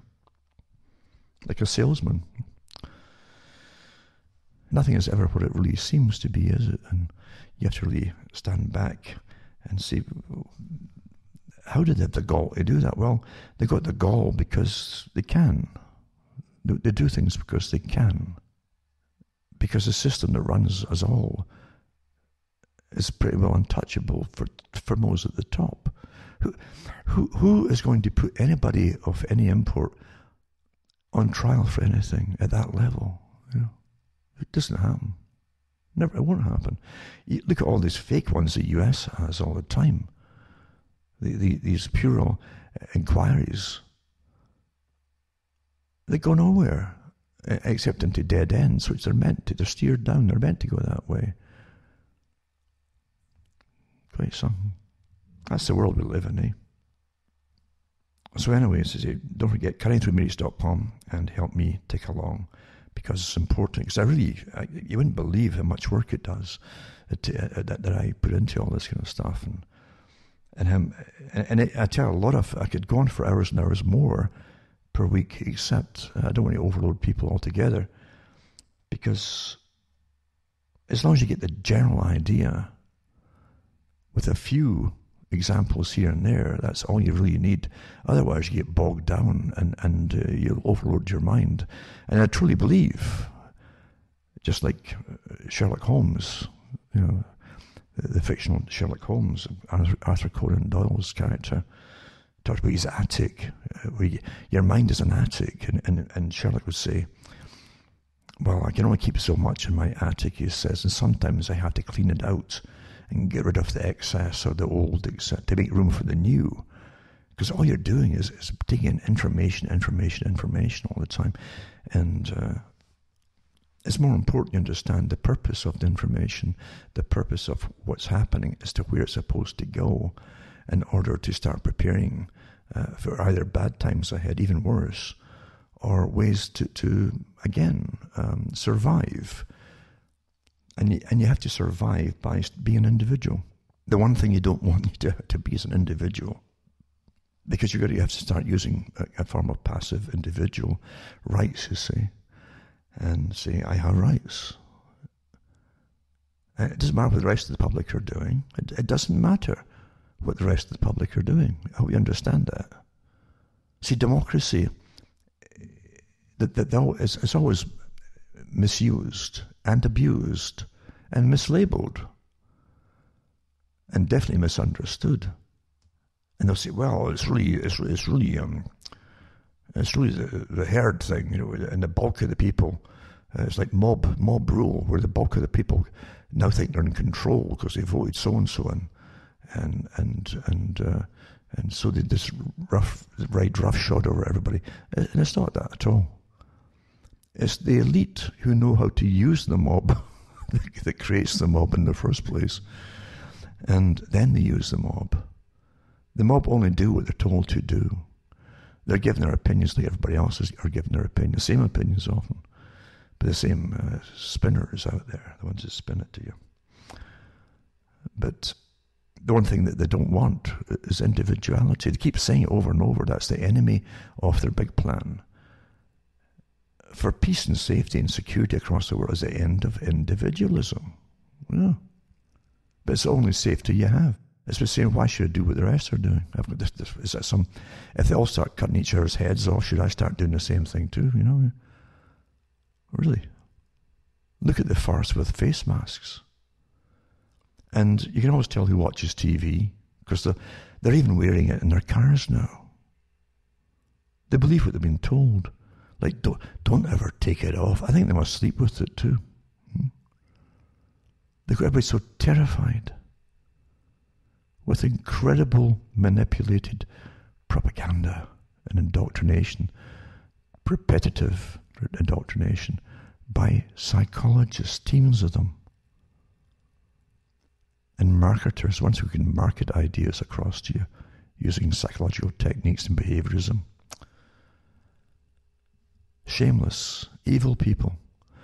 I mean, you can dream, you can always dream through terrible times, like wishful thinking, that one day there'll be a reckoning, and you could have all these tyrants, as I say, faces on billboards, like rogues galleries, big billboards of every one of them, right down to the people who really wrecked the National Health Service, as an example, and profited from it too, as they were doing it by the millions and billions actually.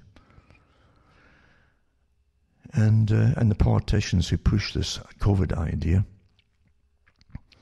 and all the professionals in the field who are profiting off it, who add their weight to the credence of the whole idea. Oh yeah, it's out there and it's really horrible, and you'll have to take the shot, and all its shares in the corporations, and they're going to give you the shots.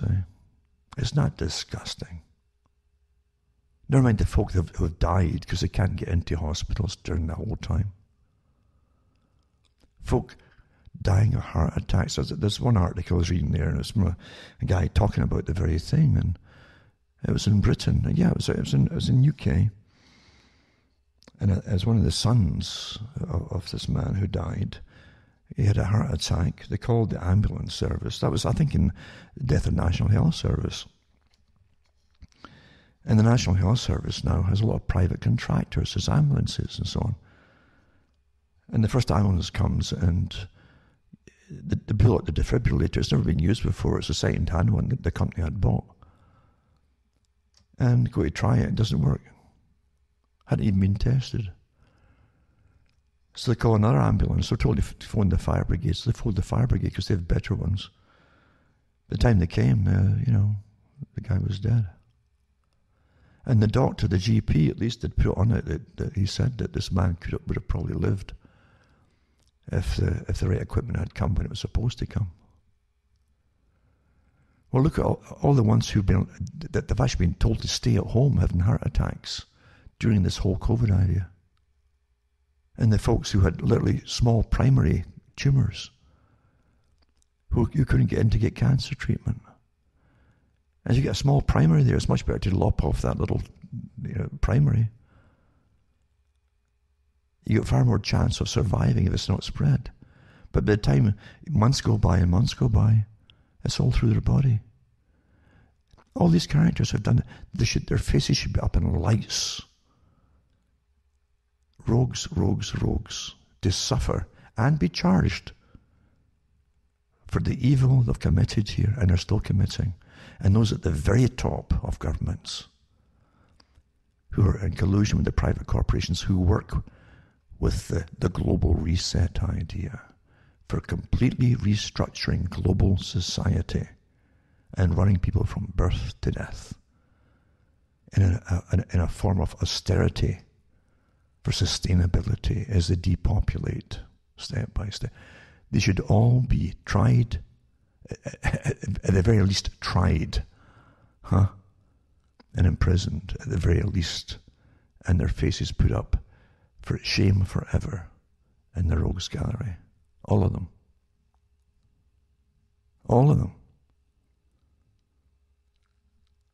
It isn't just that evil prospers when good people do nothing. It isn't just that. It's just that there's no system built up to take these folks to justice.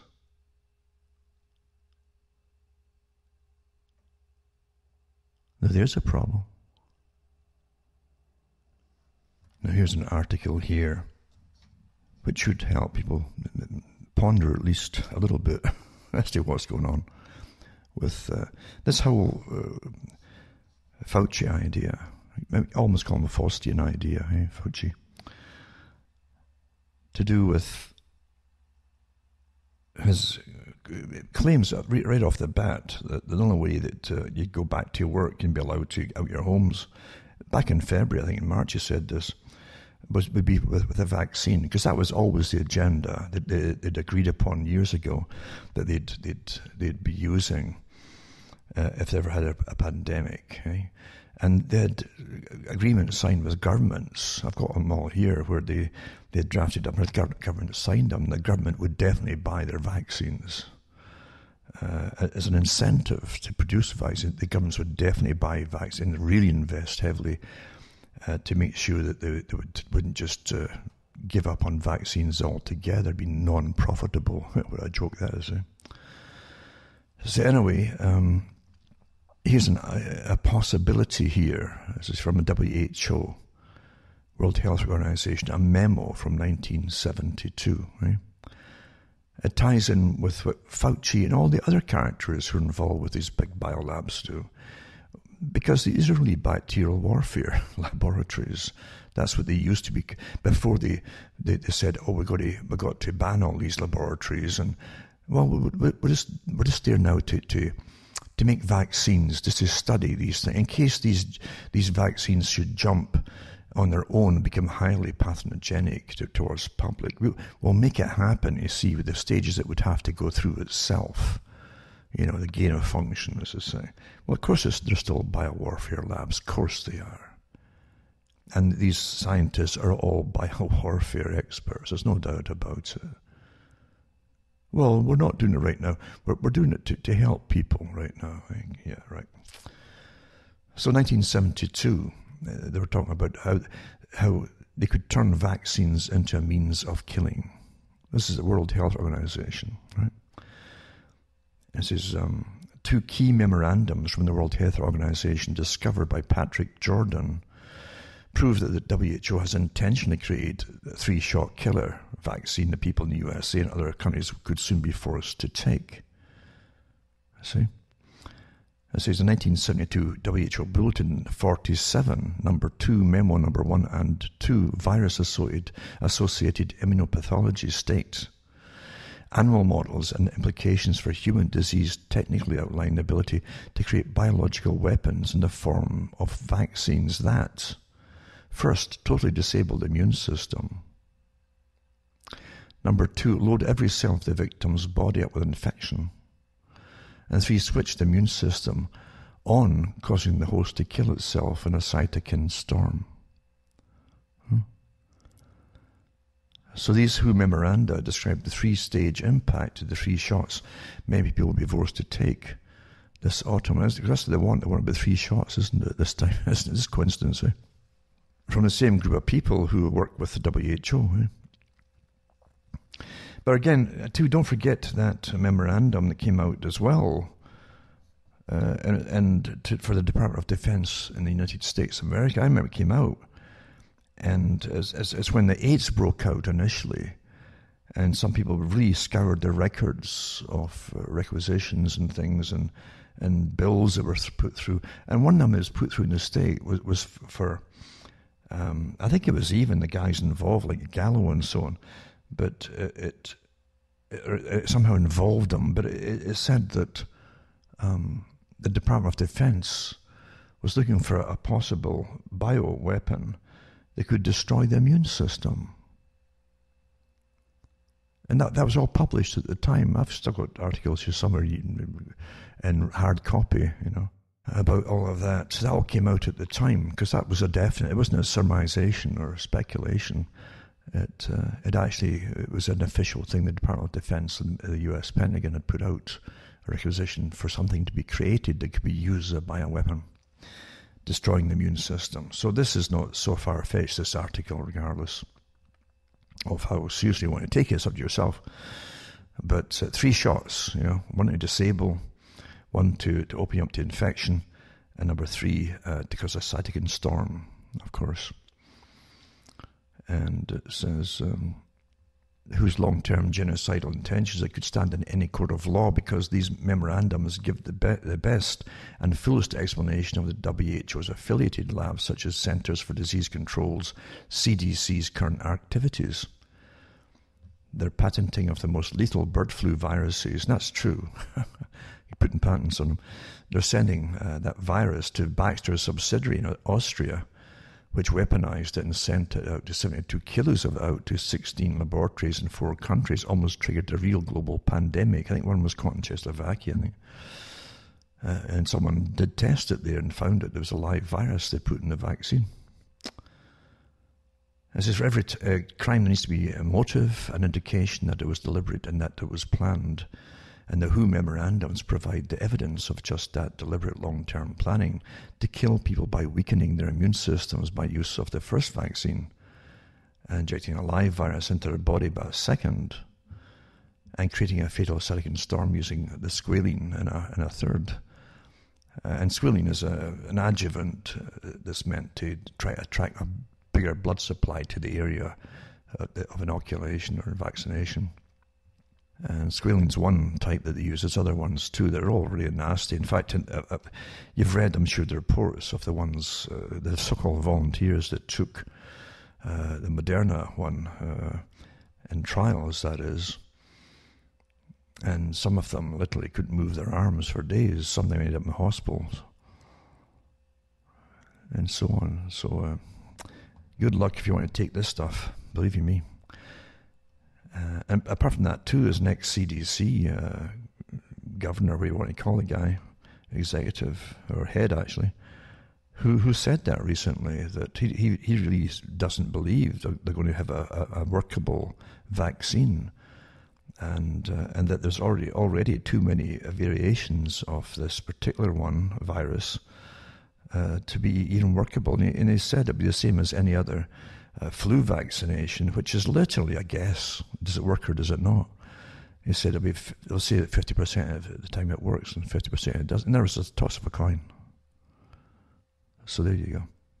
And apart from that too, this particular guy said that literally the inserts, the actual protein inserts that's put onto this particular one might make it impossible to have a vaccine that works. Because we've got the history of this particular coronavirus is a horror story in itself. As we know, that's why so much work went in after it was exposed that you had Fauci agreeing that the virus that was created, the coronavirus, was set off to the lab at Wuhan, and the financing of the Wuhan lab too, and a whole bit, so they could do the gain of function and make it more lethal over there. Because they admitted that it'd be catastrophic. It was released in the States by mistake. So they actually had the Chinese do it in the Wuhan lab. That's what came out. Well, after that, you saw their massive retaliation. And of course the talking heads came out. No. It developed in nature by itself now. Suddenly it says they're completely reversed all the different information. And this is how they do it in these psychological operations, and with artificial intelligence. Again, go back to Millie Weaver's documentary with Tora, the woman, Tora, is the name she's using, to explain how it all happens. But the fake news, they run all the fake news stuff, these intelligence agencies, it's admitted in the documentary. So anyway, yeah, these are biowarfare programs that we're dealing with here, and this makes more sense here. That's again the 3-stage plan of vaccinations they want to give the general public. You always find, they'll tell you this, just to get the shares in, to make their millions and billions. And all the companies that have come out with vaccines have done the same thing. They always tell you right off the bat, their initial tests have showed positive reaction with antibody stimulation in all the volunteers. But the problem lies with vaccinations, especially this kind of, this is an RNA type vaccination here to alter your epithelial linings of your lungs for permanently, for good, and bioengineer you. The biggest problem always is that once you're exposed to the real or a different kind of associated virus, but the one that's supposed to be for, or an associated type virus, very similar to it, you have this massive cytokine storm. They'll kill you. Sometimes they'll camouflage it too in their terminology. Vaccine-enhanced respiratory response. That's a lethal response. This is what they're talking about there. And they don't want that, you see. But that's what often happens after but they won't come out with that information until they've made a fortune. Not just the money they're given from government, which is incredibly ludicrous, the amount of it. It's easy enough to conjure up a vaccine, but this is what happens afterwards, you see, once you're exposed to real viruses out there, associated viruses. That's where your problem kicks in. So yeah, it's like the operation was a success, but the patient died. Same with the vaccine. So anyway, I'll put this article up and let you peruse it for those that want to do some perusing. This one is from the Harvard Gazette. This is awfully important, Harvard Gazette. Another closed shop run by the folk that helped to rule, along with Yale. It's called Cheap Frequent COVID Tests, because they're all on the action, get the money. Could be akin to a vaccine, professor says. And this article is about selling test kits, basically, and have you constantly test yourself, maybe daily even, right? Every crook on the planet is in on the act here to get money, profits off the peasantry. So a Harvard epidemiologist and expert in disease testing is calling for a shift in strategy towards a cheap daily do-it-yourself test that he says can be as effective as a vaccine at interrupting coronavirus transmissions. In other words, if you can catch it early enough in you, then you'll quarantine yourself. That's the idea behind it. What a lot of nonsense. I got to say this off the bat, by the way, because this is what we all know. With all kinds of flus or viruses out there, right, and coronaviruses, vaccine has never conquered them. Never. The so-called Spanish flu, there's never been a vaccine created to fight that. AIDS doesn't have a vaccine that works. So how we'll get through most things, most viruses, like the flu viruses and things, is we build up what's called herd immunity ourselves, without any help. And as always, we all get to the stage, at a certain age, we're all vulnerable to die from flu. Although in this day and age, they can certainly give the right good treatments to help you pull through it and get over it. But if you've got comorbidities, that if your heart's packing in and your organs are dying on you, anyway, without the flu or COVID, then, and that's another con too with the COVID. People are dying off with lots of things, but if they say you're also had COVID or positive test for COVID, they put down as a COVID death. They've padded everything as COVID. You even have no symptoms at all. So, talk about racketeering and chronology. Again, put their faces on the Rose Gallery for all to see for eternity. But you want herd immunity. We've always built up herd immunity because children generally will spread it. That's how it used to be always spread by children. They come home from school and then the parents will start having coughs and sneezes and maybe a few pains and aches and they'd have a few days of the flu or whatever it was. and you get over it. That's how things work, you see. And before you know it, and viruses spread so quickly through society, you'll never notice them. Most of the public never get signs and symptoms of these things. Why sometimes you'll get it yourself, and other times you don't, and other folk who look even healthy and you will get it. Sometimes you don't get it. We don't know yet. It's particular strains, etc. Hit us different ways and different gene types. But the thing is, you want herd immunity. This is the first one in history they've tried to stop herd immunity so they can give you a vaccination. Are you getting the picture? Massive money, massive profits, and really anyone who you take your life in your hands by allowing them to use experimental vaccines. Never mind the horror that happened with the swine flu one, some years back. And the one in 2009 too, and people were getting paralyzed, and children were getting narcolepsy and all the rest of it. A little oops thing. And believe you me, they always just gloss over it as though it's nothing at all. These corporations and the quacks that work with them. They're with psychopaths, eh? So what I want to say is, it's the first time in history they've tried to stop herd immunity happening. Lockdowns stop herd immunity. Otherwise, we'd all have been exposed to it long ago. And it'd be just the same as today. Most folk would never have known they had it. It wouldn't matter. You wouldn't have to know. But you'd have immunity, you see.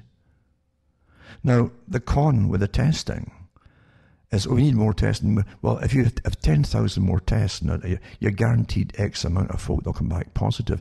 If you've had any cold or flu, or even shots in the last few years for the flu, you'll often show up as positive for the coronavirus.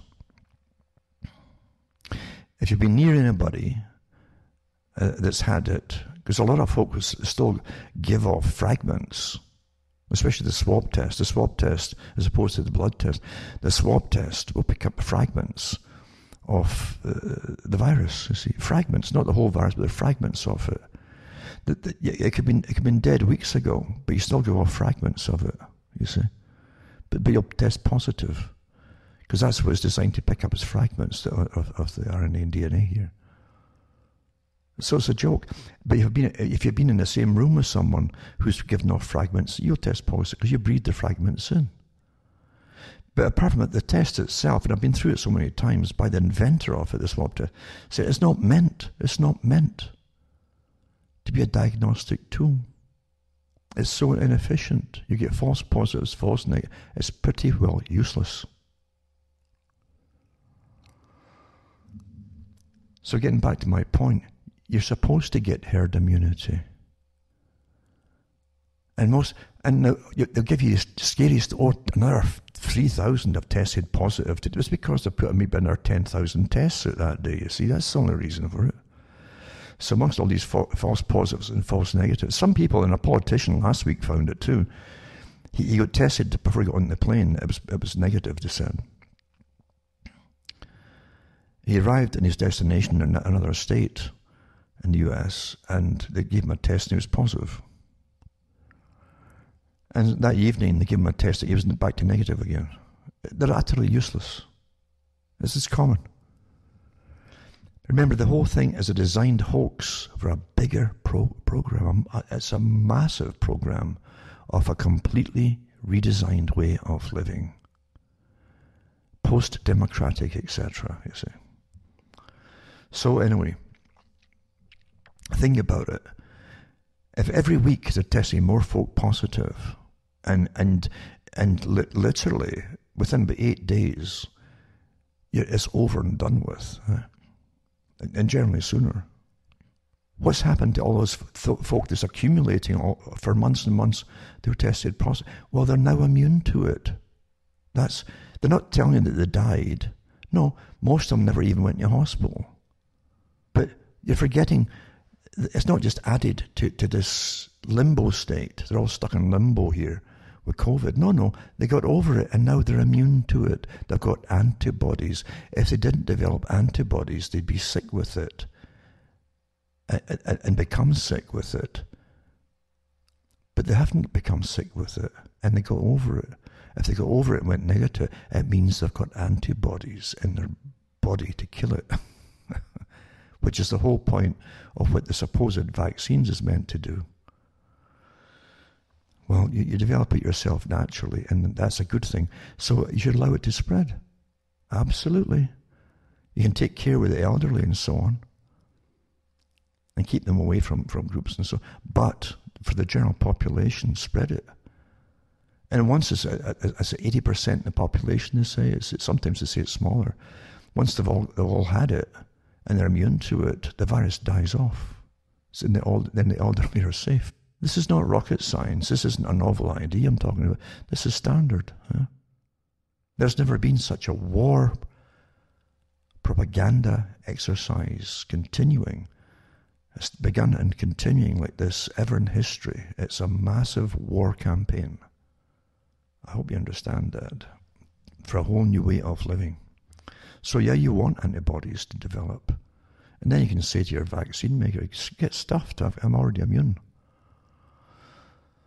And that's it, you see. The point is to get this stuff in you and to give you an immunity passport. I did the talks years ago about this idea that they're now calling it immunity passport. I said you wouldn't get into a store to get groceries. Alarms would go off if you weren't up to date with your vaccines. I said that back in the 90s. And here you are. Big business. Business. Massive control. And conformity. Well, if you want to eat, you gotta have this app with you all the time now. Or you gotta have a bracelet on you. Electronic bracelet, like a convict, a manacle. There you go. The farces are unbelievable. When they couldn't sell you all this stuff through sustainability and the climate change, I got to change the way we're living because of climate change and sustainability. Alan Maurice Strong, the different sustainability programs he pushed out on behalf of the Rockefeller and the Council on Foreign Relations and the Trilateral Commission, the Rio de Janeiro meeting that they had, to change the way we live and bring us into austerity and poverty, basically, and depopulation. All they had to do is find a way to enforce it whilst the climate, you see, okay, that'll do. And the Club of Rome came up with that one. They were paid handsomely to do so. And to depopulate. And who's the guy that had the population time bomb? Is Paul Ehrlich, way back when we're going to freeze to death. They tried that one. And who's on the Club of Rome? Was on the board was his wife. It was just a small world, Small world, isn't it? Too many people. That's always been their agenda. Well, I think to myself, this is one way you reduce the population, so this article isn't far-fetched, as I say, the last one I read. And then back to this Harvard one here, right? So he's trying to, they're all in the action to make millions of dollars, eh? Let's have people to test themselves. They can buy it themselves and test themselves every day, All these professors, they're all on board with it. Anywhere they can get money off the gullible public, they're on board with it all. Shameless, absolutely shameless. And psychopathic too. Again, you supplant the religious values that were at least tied closer to home, to the ground, to the people. And you supplant it and put it pure materialism and profit and riches, and psychopathic personalities run the thing at the top, and then the ones beneath them, and including the academics, are often psychopathic too. And then the people at the bottom copy the psychopathic person. They copy it. They can't emulate it completely, but they start to adopt the values of the psychopath, and then you end up with a psychopathic culture. And life is cheap. That's what it is. Very, very cheap. Now here's another one too. The US is developing coronavirus strain for human challenge trials. We're kidding, eh? And so it says, the US scientists are developing a strain of the coronavirus that could be used to deliberately infect volunteers and so-called challenge studies, the government agency said Friday. The work is preliminary, and the government is continuing to prioritize randomized clinical trials of vaccine candidates. The National Institute for Allergies and Infectious Diseases said, that's Fauci's area. Several of these have entered their final stages, including the vaccines developed by Moderna, Pfizer, and AstraZeneca. But the National Institute for Allergies and Infectious Diseases, that's Fauci again, has nonetheless begun efforts to manufacture a strain, that's his area of course, is biowar, a strain that could be used to develop a human challenge model, if needed, it said in a statement. In normal clinical trials, the volunteers receive either a medicine or a placebo, and their health is then followed over the course of months of years. The scientists looked for how well the vaccine or treatment worked when the person was naturally exposed to the pathogen. A way to test whether a drug worked is by deliberately infecting volunteers, as has been done in the past for influenza, malaria, typhoid, dengue fever, and cholera. In the US, advocacy groups like One Day Sooner support challenge studies for COVID-19, but the subject is controversial because of how serious the disease can be and because its effects aren't fully understood. The NIAID said it would probably reach a decision towards the end of 2020 when the late-stage clinical trials that are underway start reporting the results. It will help to determine whether challenge studies are needed, safe and ethical, it added. David Dimart, the director of George Washington University's Vaccine Trial Research Unit, who is overseeing a trial of Moderna's vaccine in the US Capitol, told AFP he did not think the challenge trials were appropriate for COVID-19. I think they're a critical tool, but only under the right circumstances, he said. Dimart is himself leading a challenge trial into a hookworm vaccine. I guess we're going to try to straighten it out, eh? He says, but he said that for COVID-19, we don't have a very clear understanding of who is at risk of developing severe disease, and we have no treatment that is guaranteed to cure someone if they do develop severe disease. And that's not quite true, actually, that last part there. There's also enough widespread community transmission in the US, the worst hit country in the world. It's because it's the mode of what they decide to treat them with, sticking something down your trachea, which means putting you in a coma and causing a lot of heart attacks in the process. Mm-hmm. That's the difference there. Plus, they wouldn't give you the one drug that's been promoted across the world. I can't say it because they'll ban me altogether. I'm almost banned totally right now.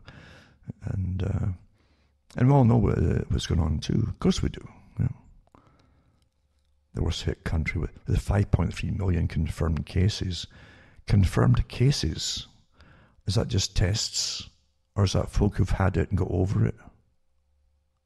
See, they don't even clarify that to the public. It's meant to terrify. Oh, there was 5.3 million confirmed cases. To mean challenge trials are not necessary, he added. Our goal is to create a safe and engaging place for users to connect over interests and passions. In order to improve our community experience, we're temporarily suspending article commenting. I would only comment on this whole thing. In the meantime, we welcome your feedback to help us enhance the experience. What dribble is this to enhance the experience? What experience? Huh? You won't let the folks say, you won't let the folks have their say in this complete con, this farce that we're living through here. You know? A safe and engaging place for you to connect over interests and passions. Temporarily suspending RTO commenting.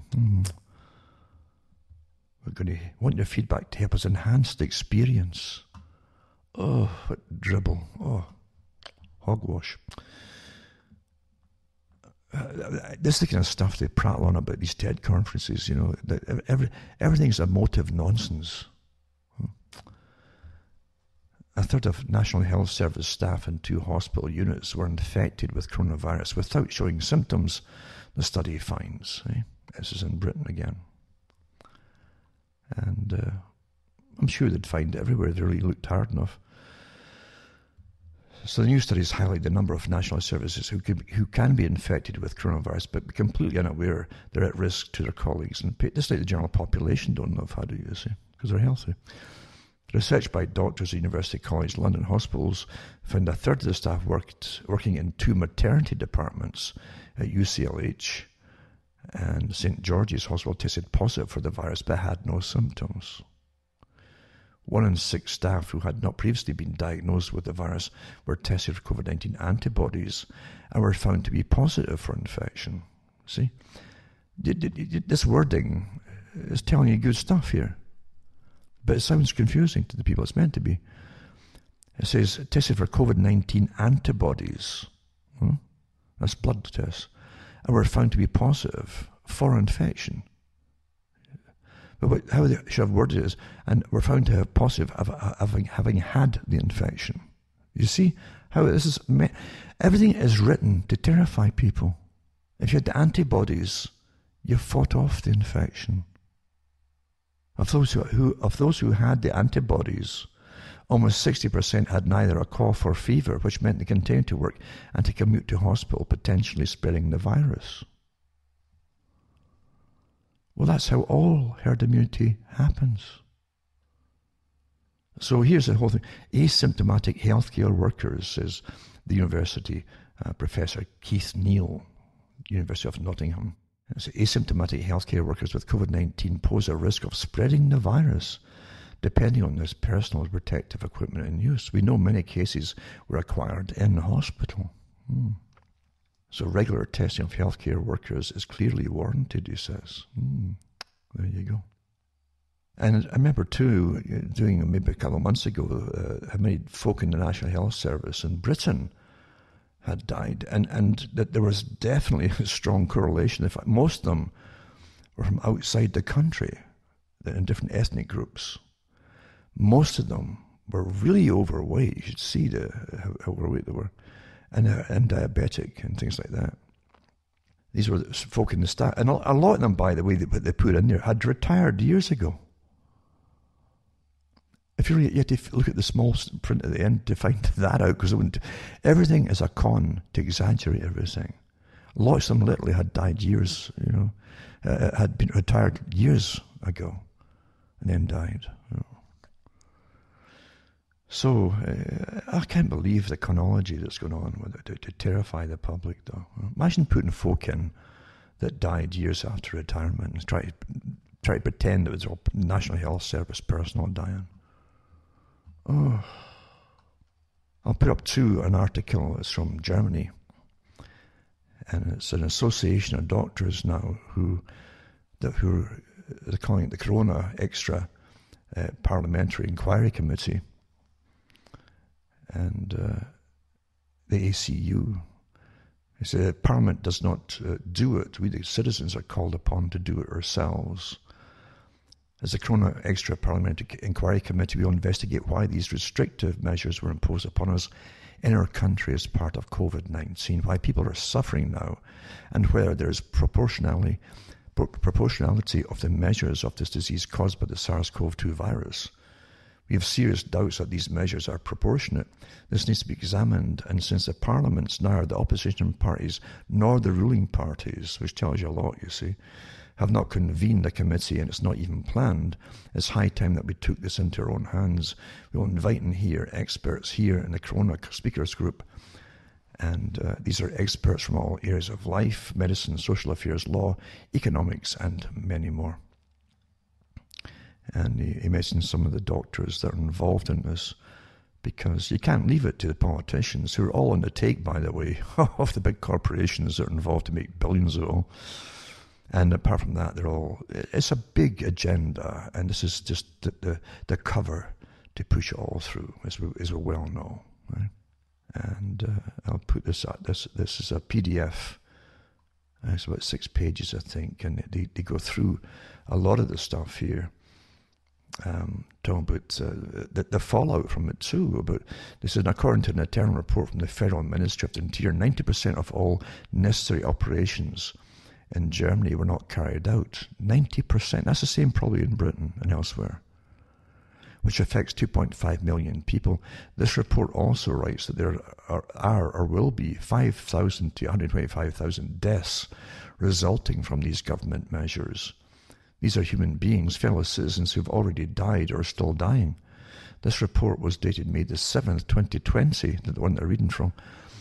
This is also the reason why we are now taking this corona investigation into our own hands, because we can no longer wait.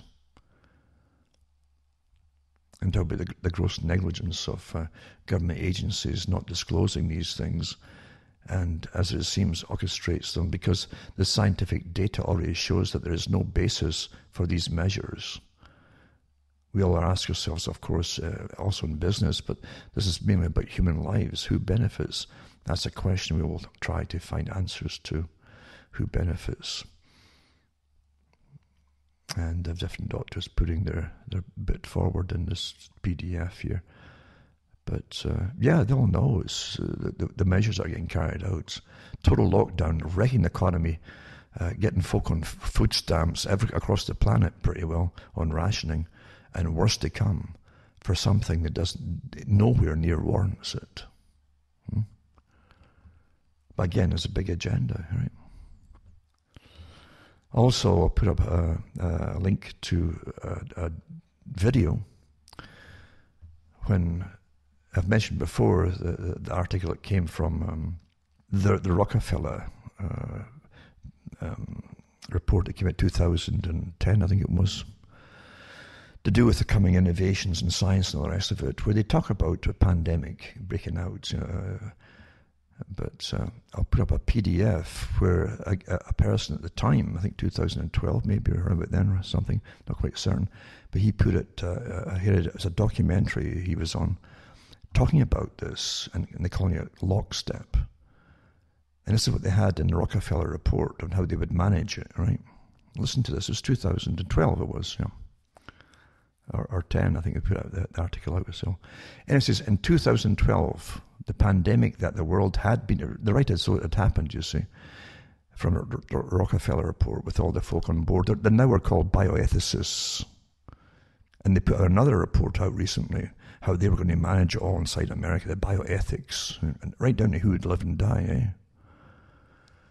So 2012, the pandemic that the world had been anticipating for years finally hit. Unlike 2009's H1N1, another non-pandemic, this new influenza strain originating from wild geese was extremely virulent and deadly. Even the most pandemic-prepared nations were quickly overwhelmed when the virus streaked around the world. Pew, just like that, you see.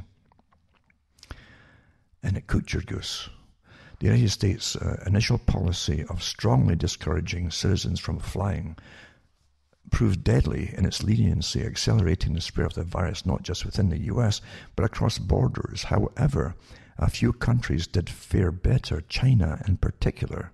Isn't it following the same agenda that actually happened in reality here? They're praising China. The Chinese government's quick imposition and enforcement of mandatory quarantine for all citizens, as well as its instant and near hermetic sealing off of all borders. And China's government was not the only one that took extreme measures to protect its citizens from risk and exposure. During the pandemic, national leaders around the world flexed their authority and imposed airtight rules and restrictions, from the mandatory wearing of face masks to body temperature checks at the entries to communal spaces like train stations and supermarkets. Even after the pandemic faded, this more authoritarian control and oversight of citizens and their activities stuck and even intensified in order to protect themselves from the spread of increasing global problems, both from pandemics and transnational terrorism at the same time.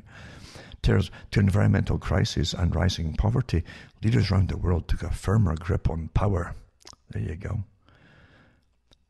At first, the notion of a more controlled world gained wide acceptance and approval.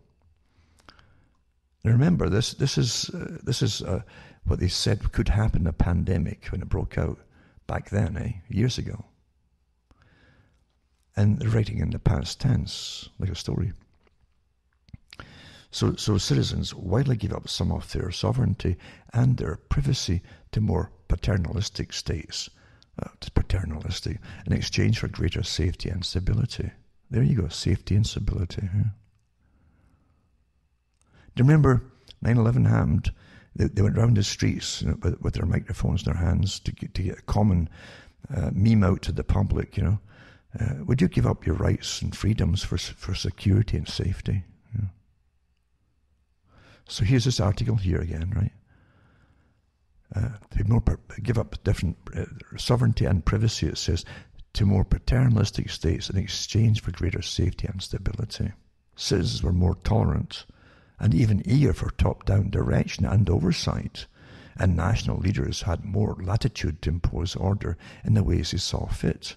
In developed countries, this heightened oversight took many forms: biometric IDs for all citizens, coincidence, for example, and tighter regulation of key industries whose stability was deemed vital to national interests. In many developed countries, enforced cooperation with a suite of new regulations and agreements slowly but steadily restored both order and, importantly, economic growth. Across the developing world, however, the story was different and much more variable. Top-down authority took different forms in different countries, hinging largely on the capacity, caliber, and intentions of their leaders. In countries with strong and thoughtful leaders, citizens' overall economic status and quality of life increased. In India, for example, air quality drastically improved after 2016, it says, when the government outlawed high-emitting vehicles. This is, remember, written in 2012 or whatever it was, or 10. And during giving up all these rights and freedoms and blah, blah, blah, it hasn't mentioned death tolls of virus. It's like they've all forgotten about the virus already. So it says, in Ghana, the introduction of ambitious government's programs to improve basic infrastructure and ensure the availability of clean water for all her people led to a sharp decline in waterborne diseases. But more authoritarian leadership worked less well, and in some cases tragically, in countries run by irresponsible elites who use their increased power to pursue their own interests at the expense of their citizens, like the politicians who've got shares in pharma companies. And is that what they're talking about here? I'm wondering. There were other downsides as a rise of virulent nationalism created new hazards. By 2025, people seem to be growing weary of so much top-down control and letting leaders and authorities make choices for them. Wherever national interests clashed with individual interests, there was a conflict. Sporadic pushback became increasingly organized and coordinated as disaffected youth and people who had seen their status and opportunities slip away, largely in developing countries, and incited civil unrest. In 2026, protesters in Nigeria brought down the government, fed up with entrenched cronyism and corruption. Even those who liked the greater stability and predictability of this world began to grow uncomfortable and constrained by so many tight rules and by the strictness of national boundaries. The feeling lingered that sooner or later something would inevitably upset the neat order that the world's governments had worked so hard to establish. Remember, this was supposed to have started this whole idea started with a pandemic. Since the top-line pandemic, I've read all this, it hasn't been mentioned again. Because it's all used as an excuse, remember? Huh? It's all used as an excuse to make it all happen. So it says, so technology in lockstep, that's where they get the term lockstep from. Well, there's no way of actually predicting what the important technological advancements will be in the future. The scenario narratives point to areas where conditions may enable or accelerate the development of certain kinds of technologies. So they mention in lockstep is government is focused on issues of national security and health and safety. Most technological improvements are created by and for developed countries, shaped by governments' dual desire to control and to monitor their citizens. No kidding, eh? In states with poor governance, large-scale projects that failed to progress abound. So total surveillance is a good thing, see? And scanners using advanced functional magnetic resonance imaging technology will become the norm at airports and other public areas to detect abnormal behavior. that may indicate antisocial intent. This has all begun with a pandemic, right? But now antisocial intent. In the aftermath of pandemic scares, smarter packaging for food and beverages is applied, first by big companies and producers in a business-to-business environment, and then adopted for individual products and consumers. That's already been developed. I've got another article about that very thing there in food. New diagnoses developed to detect communicable diseases, and the application of health screening also changes. Screening become a prerequisite for release from a hospital or prison. It's the same thing now, a hospital, prison or home. It's all the same. Successfully slowing the spread of many diseases. And telepresence technologies respond to demand for less expensive, lower bandwidth, sophisticated communication systems for populations whose travel is restricted. And what is often surprising about new technology is collateral damage. The extent of the problem that you can create by solving another problem is always a bit of a surprise. It goes on and on and on. Technology and clever together. And clever together, that's the term they use, clever together.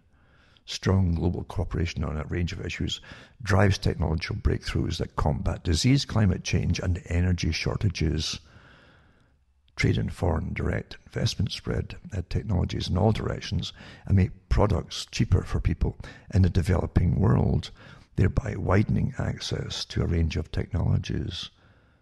The atmosphere of cooperation and transparency allows states and regions to glean insights from massive data sets to vastly improve the management and allocation of financial and environmental resources.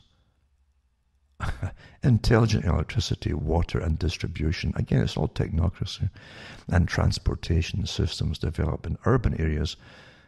In these smart cities, internet access is seen as a basic right by the late 2010s, it says.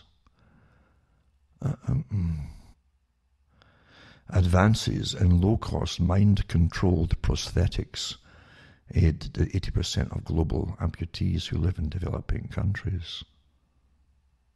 Solar power, etc., etc. Rapid mobile payment systems. Well, the developed world is hampered by entrenched banking interests and regulation. They want you to abandon lots of regulations and spy on everything you're doing. Absolutely, even though they're already doing it all. But remember too, I've done this, I put up these, the whole lockstep thing before, from the Rockefeller scenarios for the future of technology and international development. And the lockstep is part of it, of course, with the pandemic in it. But I put the whole thing up before. I'll probably put it up again tonight for those who can really, just go through it all. So remember, you're living through agendas and scripts that were done and agreed upon years ago by those in control. Amazon lines up $10 billion for satellite-based internet project. Kuiper is called. Kuiper.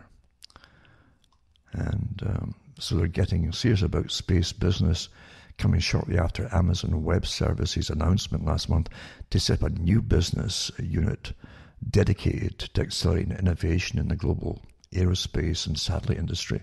It's now announced its intention to invest $10 billion for launching a low Earth orbit, a LEO satellite constellation called Project Kuiper, to eliminate internet dark spots, specifically in the US. The whole point too is to surveil every inch of the planet so you can't get any peace no matter where you go.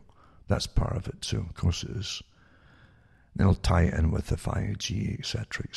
There's got so many satellites up there already, for goodness sake, that it makes a mess of the night sky. It's bad enough with the aerial spraying and the geo spraying. It goes on all the time.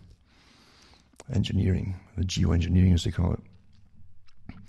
And they admit since 2005 you got global dimming, so at night you can't even see all the stars really clearly anymore. And that's true. I can remember that was one of my hobbies is astronomy.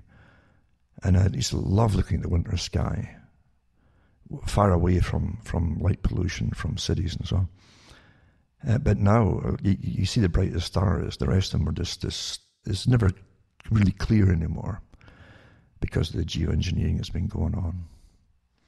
Which again, they poo-pooed with all their disinformation experts and these teams that hammer you for saying the truth and call you all kooks. No, there's no geoengineering going on. As they're having meetings about it and disclosing what they're doing, they're still telling you, oh no, we're not doing that. If you say it, that is. But there you go.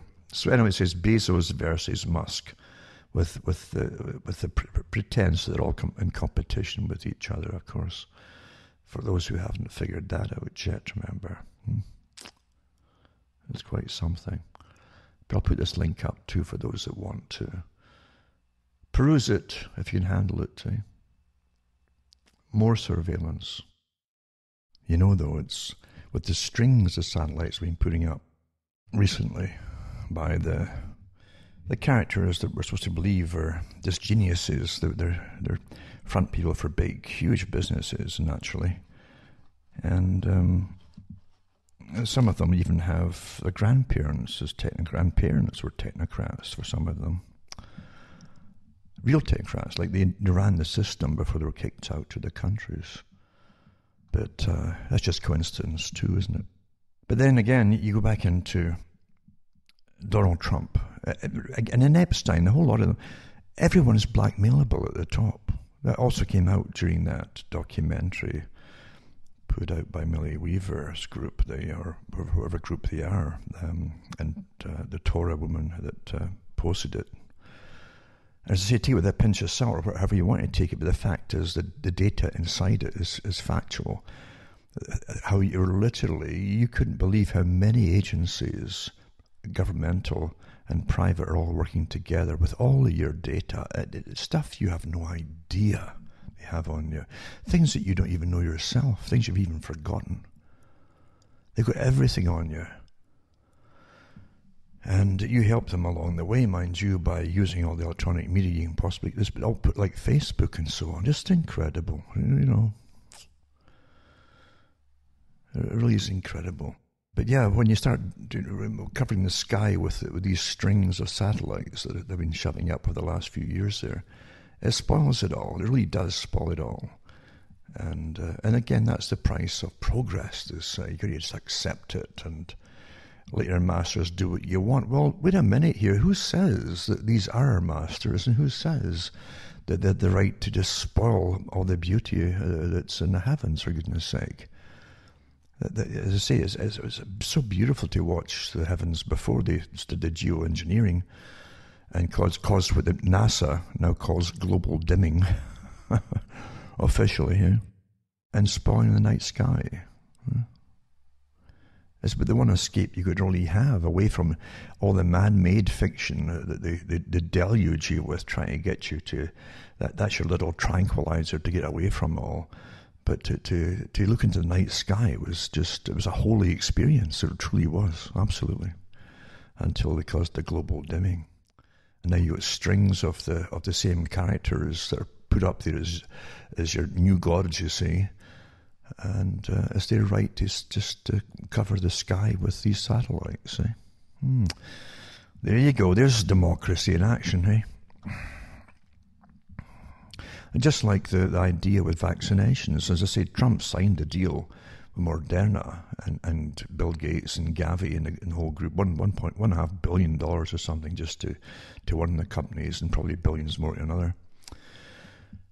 And Canada inks deal with Pfizer and Moderna too. Just coincidence, so to prepare the nation. See how it's worded, though? To prepare the nation for mass vaccinations.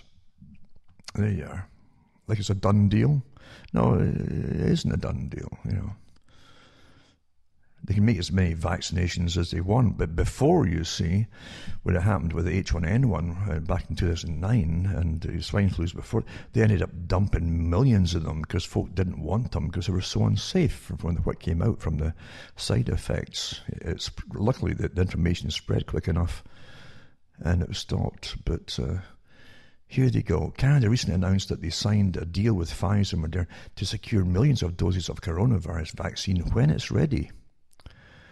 And why is vaccine hesitancy? Again, there's the Yale one group jumping in. Vaccine hesitancy growing. Why is it growing? Should the freedom of choice always remain? Are people who refuse made out to be the bad ones as a result of mainstream media, government, big pharma, perception manipulation?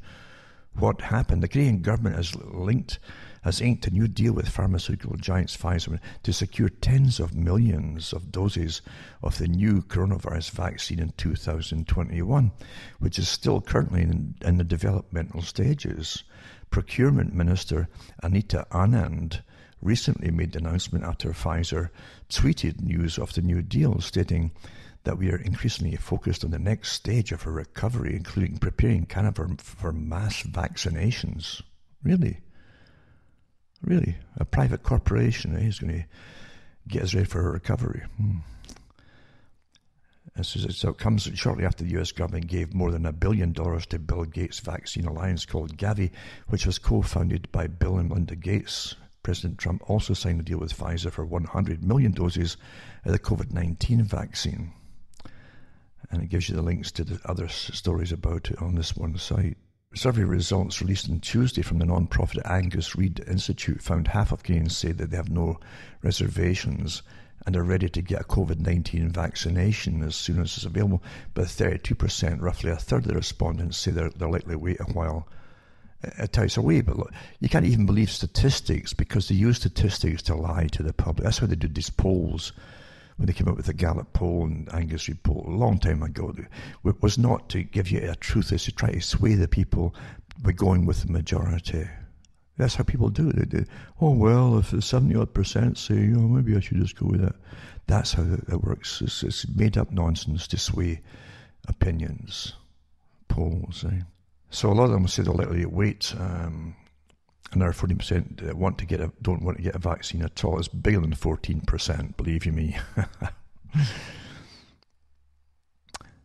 And this comes from CBC, a major mainstream media organisation. It's a government media organisation in Canada. We should call it the Communist Broadcasting Corporation.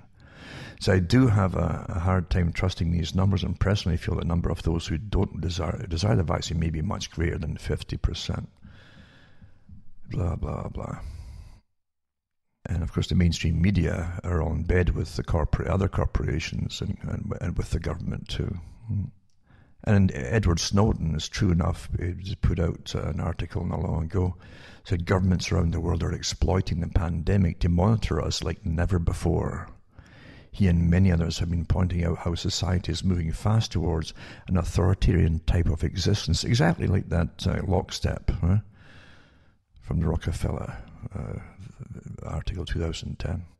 And it's already here. The enforcement or advocacy of strict obedience to authority at the expense of personal freedom has been here for quite a while, and it's done in a very clever way, often hiding under the guise of goodwill or making people feel that they may be harming others if they do not comply. Well, that's exactly the tact that they said that they would have at the Yale, the whole list of terms that would apply to make the general herd, turn on those that wouldn't go along.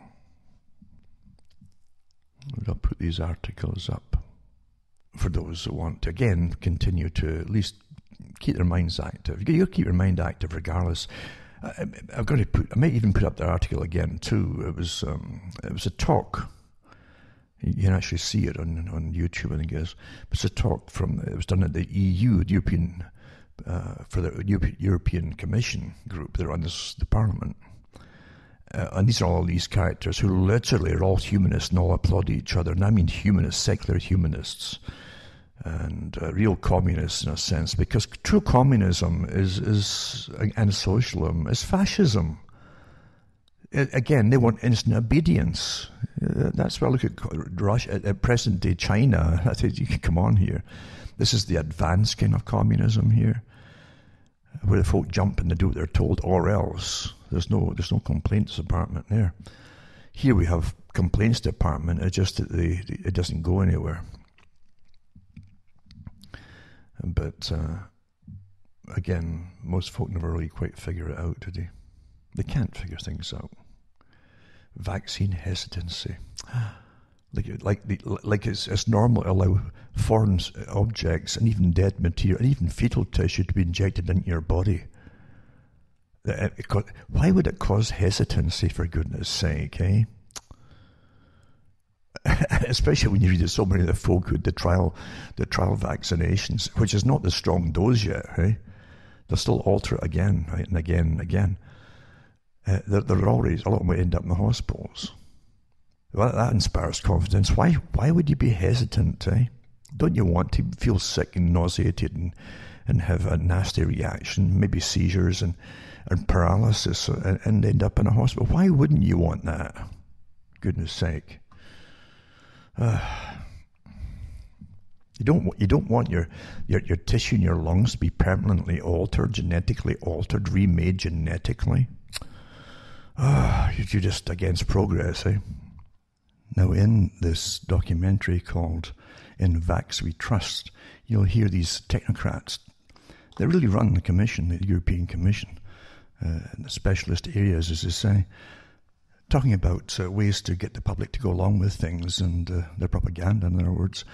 And they mention that they can insert what they want the public to do, to follow, wear masks and distance and so on, and insert them into dramas and fiction and entertainment, which is a common practice. For those who haven't figured it out yet, most of your indoctrination comes from fiction, because you're unaware that it's actually being put right into your mind. Your firewall is down. Your mind's firewall is technically down. You're not guarded about it at all. It goes right into your mind, and that's where you get your opinions from. Inside one of Big Brother's location harvesting contractors, which tracks hundreds of millions of phones, a Virginia-based software company founded by two U.S. military veterans with backgrounds in intelligence, here you go again, has been tracking hundreds of millions of mobile phones across the world, according to a document reviewed by the Wall Street Journal. The company Anomaly 6 LLC, limited liability companies, draws locations data from over 500 apps, partly through their proprietary software development kit, SDK, which they're paid to embed directly in some of the apps, which the company gets location data from partner providers. The SDK allows the company to obtain a user's location if they have allowed the apps in question to access the phone's GPS coordinates. App publishers often allow third-party companies for a fee to insert SDKs into their apps. The SDK maker then sells the consumer data harvested from the app, and the app publisher gets a chunk of revenue. But consumers have no way to know whether SDKs are embedded in the apps. Most privacy policies don't disclose that information. Anomaly 6 says it embeds its own SDKs in some apps, and in other cases gets location data from other partners, says the Wall Street Journal. And SDK, it says, Anomaly, it says, 6 holds contracts with several branches of the U.S. government. No kidding. Although they told the Journal that they restrict the sale of U.S. mobile phone movement data to non-governmental private sector clients, etc., etc. And as the Journal notes, in the case of Anomaly 6, the direct collection of such data by a business closely linked to U.S. national security agencies is unusual, but it's a coincidence, for goodness sakes. Spying, and you pay for it all, eh? To get your phones and stuff, you pay for all that, to give away your life and your privacy. You you pay for it. The Pentagon releases a huge slice of spectrum for 5G. The unprecedented collaboration between technocrats in the military establishment and their counterparts in the corporate world is in full display to empower the Internet of Things across America. This process is driven by the White House, and this is put out by Technocracy News. After a remarkably fast interagency review, the White House today announced a massive transfer of electromagnetic spectrum from military use to commercial 5G. It will be the fastest transfer of federal spectrum to commercial use in history. U.S. Chief Technology Officer Michael Kratsios told reporters proudly this afternoon. But Kratsios and Pentagon CIO Dana Deci assured reporters ahead of the announcement the Russia won't compromise military readiness or operations. So the 100 megahertz of spectrum runs from 3,450 megahertz to 3550, so-called mid-band frequencies prized by 5G developers because they allow longer range transmissions than the millimeter wave spectrum that makes up most of what's been available in the US so far. And it goes on and on about the 5G, etc. And that's also why they're really hammering the Chinese for the Huawei model, because it's massive business, massive. See, we're all here to get fleeced, you understand that. And all these intelligence agencies and private contractors that work with them, and they're in and out of the intelligence agencies to the contractors, back and forth. It's a revolving door, back and forth all the time to get around legalities. But they all make their money off of us. All, that's what all of it. Masses of money. Masses and masses of money off of us all the time. And it's always got to be done through a fear project or a war or terror, or a war off terror or a war on terror. Then they give us a war off terror on us. Or pandemics. But no matter what, you're all going to die unless you just give up all your rights and get fleeced and pay more and more taxes so this government can use them to pay all the security equipment and surveillance, etc., etc., etc. It's never ending. And this is the normal now, you see, the new norm. So it's not going to ease up unless the public have enough and ditch their darn phones and everything else. And see, we're not going to use them until we have our own system and has some real privacy, and folk who invade the privacy and try to exploit it will again join this massive wall of tyrants and villains, have all their faces everywhere, enemies of society, which of course is what they're going to do against everybody who won't take their vaccines. The Yale idea, they're getting paid millions, again, are your tax money. Everybody lives off you, everybody. Live so well, like in castles in the air, and we are stuck here down in the ground, in the mud, with hardly anything left at all. As you lose your businesses, your savings, everything, to these monsters in this wonderful new utopia. They all live on our backs, like layers and layers of infestation of leeches and lice and ticks, always to help us and to save us from ourselves. I tell you, tyrants, villains, absolute villains, that's just what they are. It's so disgusting. But now that it is a new norm, and they won't have all the money for or the Cold Wars like they used to have, creating brand new missiles every week. Yeah. And saying it's because the enemy has got a better one than we have, and that the enemy winks at your leaders and all wink together as they fleece us again for the night. Well, you see, now it's just live off our backs through crisis and terror. Yep. They want it forever. If you let them do it, they'll do it. No privacy for you. And this is what they're going to use to Yale, from Yale idea. They were given a contract to find ways of turning the people against you if you won't go along with the herd. And they'll ostracize the ones who won't comply. So I'm not wearing a silly mask. It says on the package, it ain't going to stop COVID-19 coming in or going out. No matter what kind it is. Because the virus is supposedly so small it won't even get through the 95 mask, N95. So it's never mind the dangers of anoxia and the rest of it. I tell you, and hypoxia. It's just horrible what's happening to people through the biggest racketeering con ever devised. for the new way of living, the arm-flapping TED talkers. Let's all get excited about this brave new world. And how much money they're going to make off us. So what they'll use is how bad you are against society, you see. When the communists or the Bolsheviks took over Russia and brought in communism, we call it communism, although they themselves called it Union of Soviet Socialist Republics. Because there's no difference between socialist or the goals of it to communism for those who have never figured that out. And a lot of working class folks simply think it's not the same.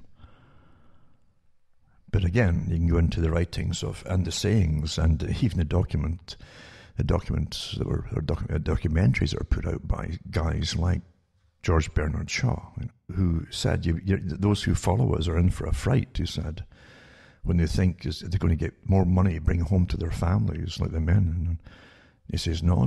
He says this isn't to help you. This is to get the women out to work too, and to increase the tax bases, etc., etc. Oh no, it's not to help your family. They want to end the family. Well, there you go.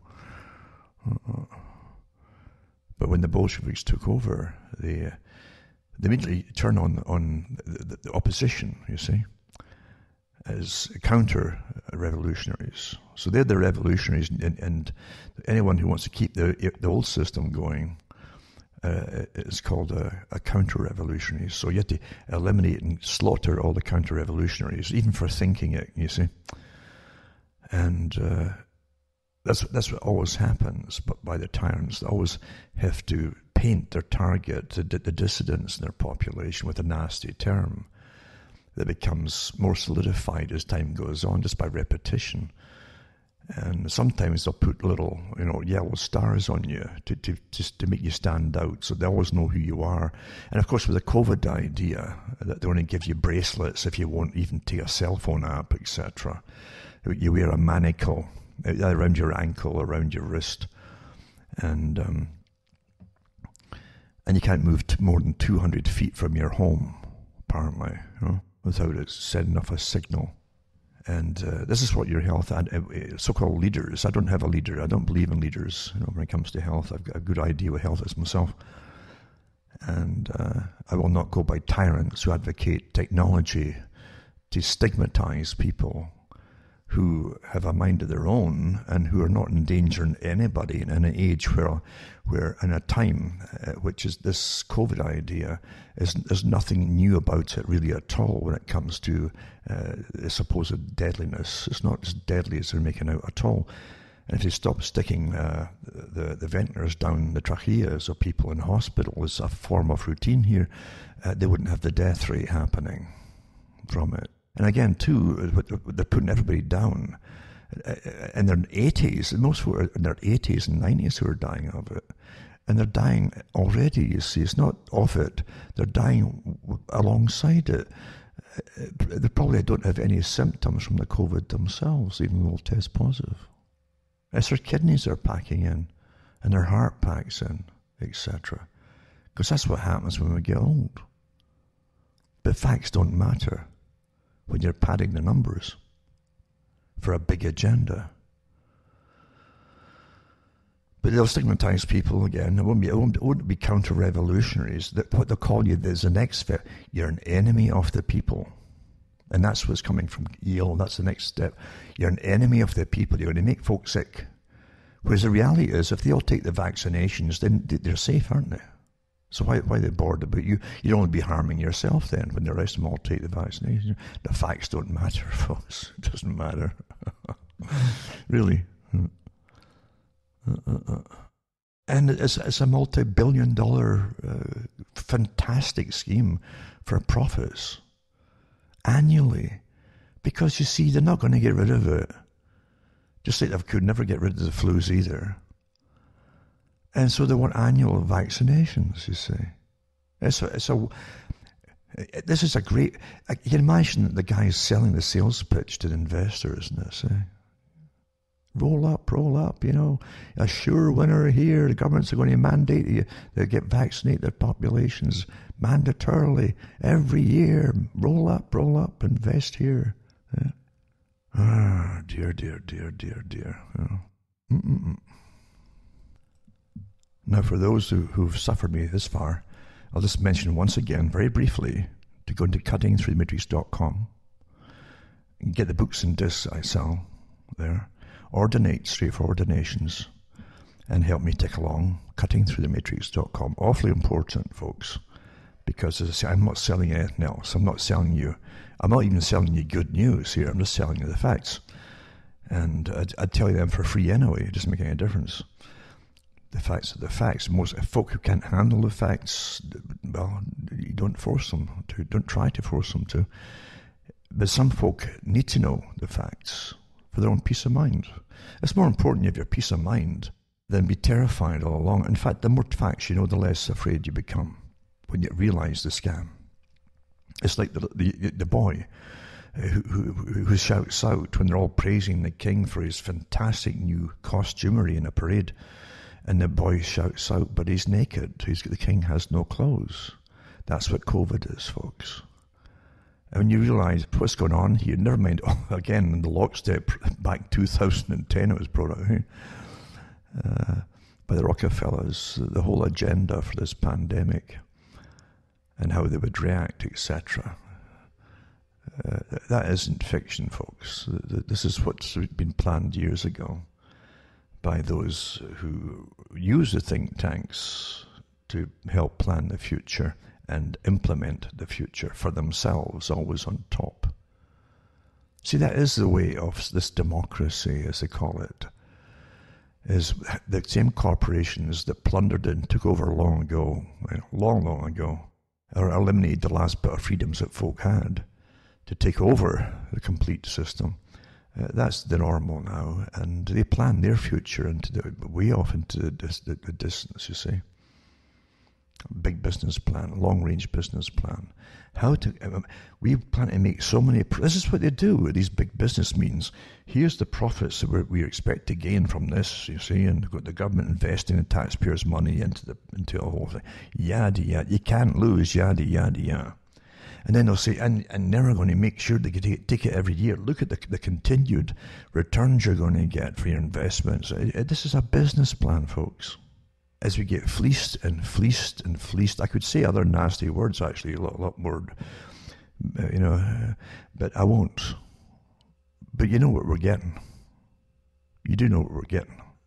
But this is the normal now. This is the normal across all business, in fact, is to get the government in bed with themselves, the corporations, which is normally called fascism, and then you mandate the public take this, that, or the other, or get stiffed in a whole bunch of other ways for the benefit of the corporations.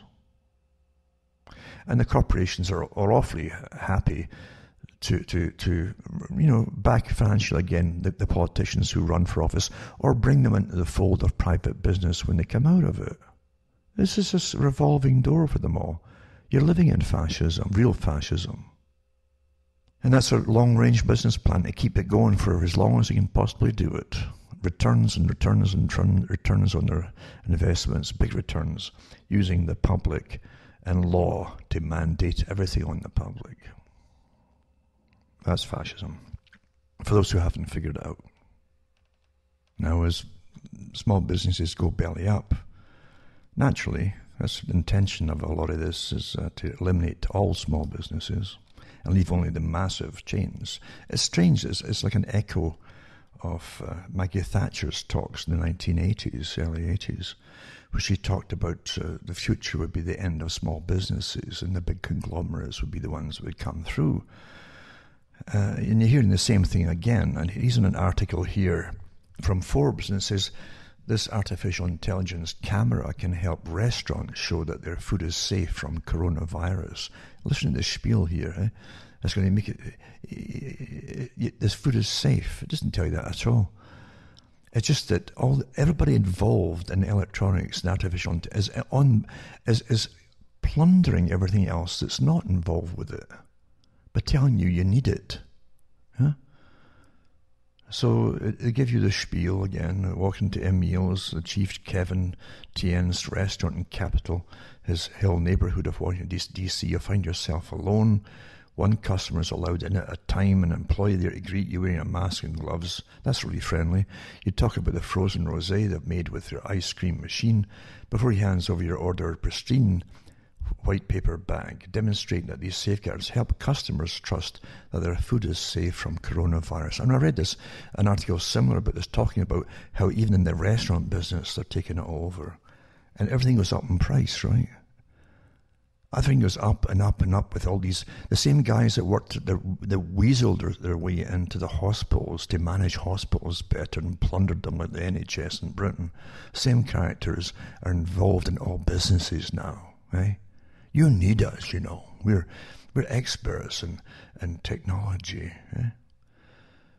So it says the co-founder and the guys who invented this Dragon Tail company, Ido Levanon. This is all advancement technology, especially artificial intelligence. All of the latest developments on the technology side, unfortunately, never really reached the restaurant industry, he explains.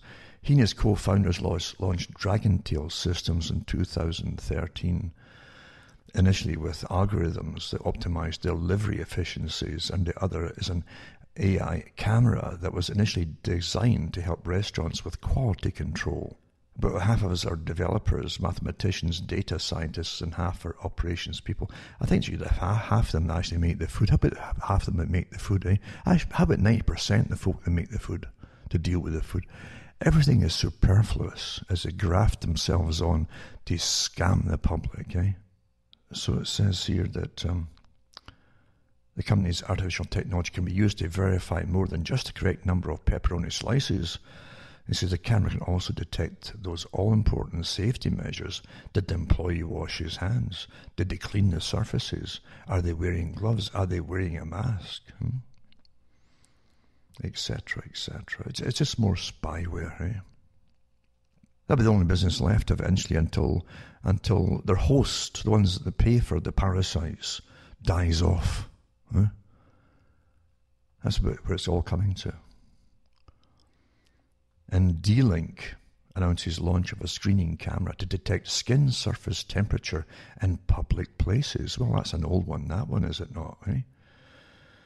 But surveillance solutions firm D-Link has announced the launch of a group temperature screening camera which can monitor up to 30 people at a time simultaneously. It combines thermal imaging technology with artificial intelligence to raise an alarm if a person is experiencing elevated skin surface temperature.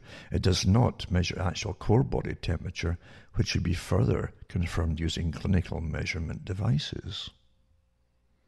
The all-in-one intelligent fever screening kit comes with a dual-lens thermographic camera. They've been using that in airports for years. They were using that back when the SARS thing broke out, the first one. SARS 1.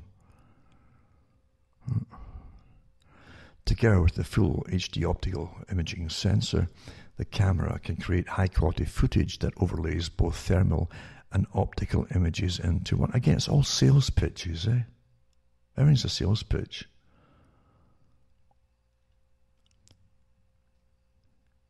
And it says it's wireless and blah, blah, video surveillance and so on and so on. As public places begin to reopen, solutions are needed to prevent spread of COVID-19. So DCS 9500T has been engineered specifically for monitoring large, busy areas and provides fast skin surface temperature detection at 0.3 degrees centigrade accuracy. So they're already got all their teams working on, well, how can we get money off this scam part here? And how, okay, they're going to start to open up, but how can we make money off them opening up? Well, we can terrify them and say, well, folk could still be infected, so this might detect. You know, it's just non-stop profit, isn't it? Eh? And all it's about is permanency. That's what they want, is permanency. Eh? And then if they could get rid of this COVID idea, if they wants to give up on that after a few years, and they've made their billions of us all and changed society, they'll have another reason for keeping it in place. You see, yep. There you go. And the digital trackers, it says, another security is to flag the potential risk of the coronavirus spread. Oh. How did they get over it with the Spanish flu? It just faded away after the second, winter. It was gone. Without any electricity really getting involved in it, I suppose. But it must be a fluke of nature. Our saviors are all, it's technology, It's not medicines, no, it's technology and gadgetry and surveillance. Now here we have, again, some people who are not really stable, or they're tyrants, take your pick. Often it's both. But Nashville councilwoman wants attempted murder charges for people who don't wear face masks and pass on COVID-19. Oh, if they pass a virus, then they're tried for murder or attempted murder, eh? Sharon Hurt, an at-large member of the Nashville Metro Council, suggested last week that people who don't, I guess she watches TV a lot, so you always tell the ones who watch TV, who do not wear face masks but spread, should be hit with attempted murder or murder charge. Well, how about folk who pass on AIDS? Huh? Would that include them? Or other, say other diseases, huh? Why just COVID? Think about it. Of course, this won't pass because obviously if somebody will have to say that about AIDS. Somebody will say that and it won't pass. But that's what it would lead to, wouldn't it, if it was passed? What's next and what's next and what's next? Right? How about gonorrhea? How about syphilis? Never ending, eh? And it says, so during the August 5 meeting between the city's public safety, beer and regulated beverages and health, hospitals and social service committees, Hurt asked whether the council should enact legislation criminally charging people who don't wear face coverings. In a similar fashion, HIV positive people who normally spread HIV, they actually mentioned that, who normally spread HIV without informing partners.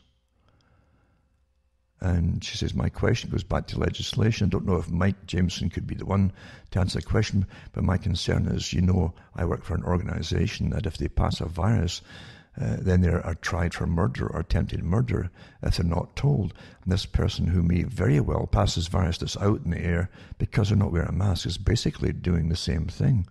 Even though the mask, man, you don't stop from getting into the air, for goodness sake, woman.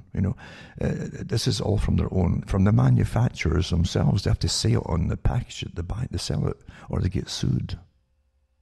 Doesn't stop it coming in from the mask or going out of the mask. But there you go. They're all talking utter nonsense is what they're talking.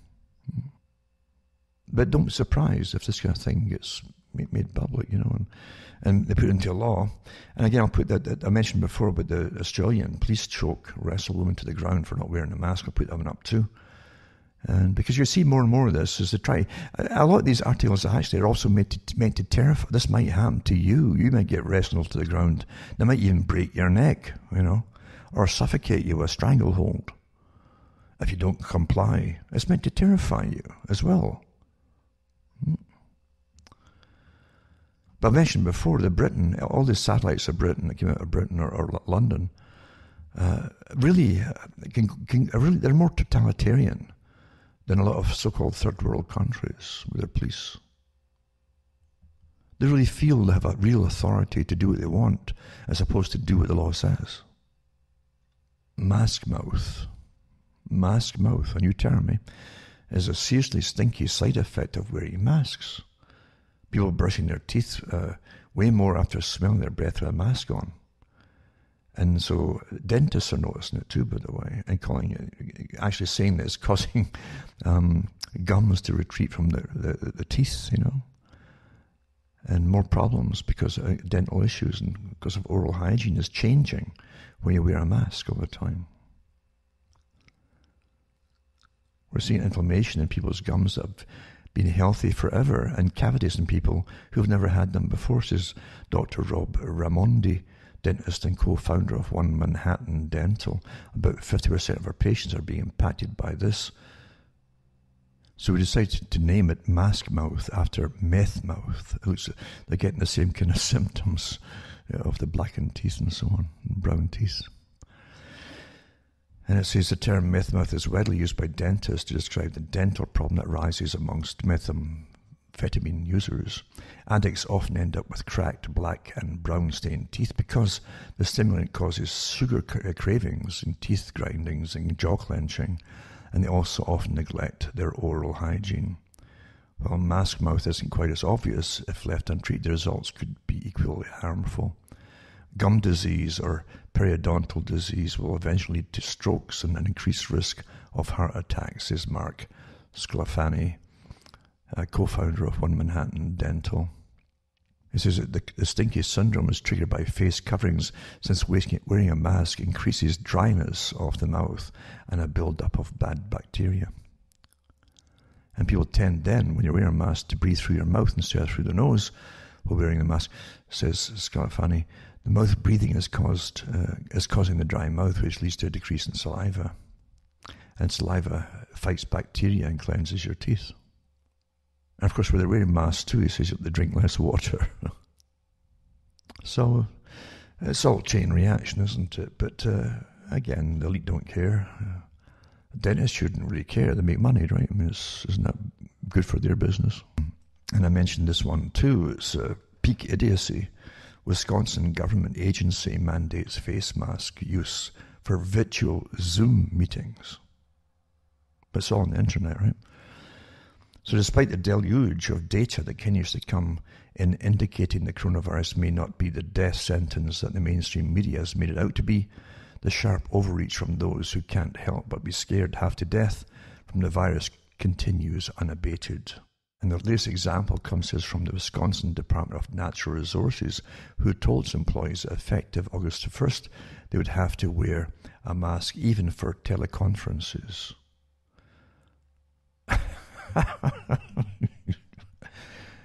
Preston Cole of the DNR sent an email to employees, also wear your mask even if you're at home to participate in a virtual meeting that involves being seen, such as on Zoom or another video conferencing platform by non-profit DNR staff. Set the safety example which shows you are a DNR public service employee and they care about the safety and health of others. Ah, dear, dear, dear. It reminds me actually of my own internet provider that I've complained to umpteen times in this last few months as they cut me back as I keep talking about COVID. Until literally, as I say, I can't even download 24 megabytes come up at 9 p.m, you know. It's the worst time. But at midnight, if you want to stay up all night long, you can start to use a bit of it to train you. Again, how they train you for their product, as they take more and more customers on, they train you to stay up all night long. This is all worked out by teams of these professionals, these manager classes and so on. But anyway, it reminds me when the excuse for it is for the slow speed is COVID. I'm not kidding you, COVID-19 that's why the speed was so. In other words, they've taken more and more clients on. That's why it's because they've got a fixed bandwidth, but it's to take more and more folk on. That's what it is. Yeah. But they're blaming COVID for it. It's the excuse for everything today, isn't it? When it comes to money. And but that's what this article here reminds me of too. It's very, very similar in some ways. So here's government agency mandating face mask use for virtual Zoom teleconferencing meetings. It says even the CDC doesn't recommend wearing a face mask while social distancing at home under most conditions. Sheridan concluded, justifying the idiotic policy, we ask our staff to wear the mask when on externally facing calls. Is that taking it out of context? A screenshot at a staff person of a staff or high-ranking department official is not properly attributed, could be misinterpreted to suggest the state employees are not properly following the governor's directive. This is political correctness to the absurd extremes. This is what you're getting now. We're in idiocracy. You understand that? We really are there, you know, in many ways, actually. And so there you go. Wear a mask all times. Technocracy is already driving tens of millions into extreme poverty. And the global rise of extreme poverty was entirely predictable as technocrats shut down the entire global economy in response. No, I say it's a scam using COVID, that's how I'd word it. But the intention is to shut down the entire world economy, right? In the end, it will be hundreds of millions forced to live in abject squalor. In America, the homeless population is exploding as people are displaced from their homes and apartments. This too was fully predictable. Everything is predictable, folks. This underscores the sheer lack of concern for any other lives except those saved from COVID-19. As a domestic worker, Amzale Haley Mariam knew from the inside out the luxury villas that had grown up around her simple shelter of raw metal and plastic sheeting, and in them she saw how her country, Ethiopia, had transformed. The single mother told herself, "Oh God, a day will come when my life will be changed too." The key lay in her daughter, just months from a career in public health, who studied how to battle the illnesses of want and hunger. Then a virus mentioned in none of her textbooks arrived, and dreams faded for families in entire countries like theirs.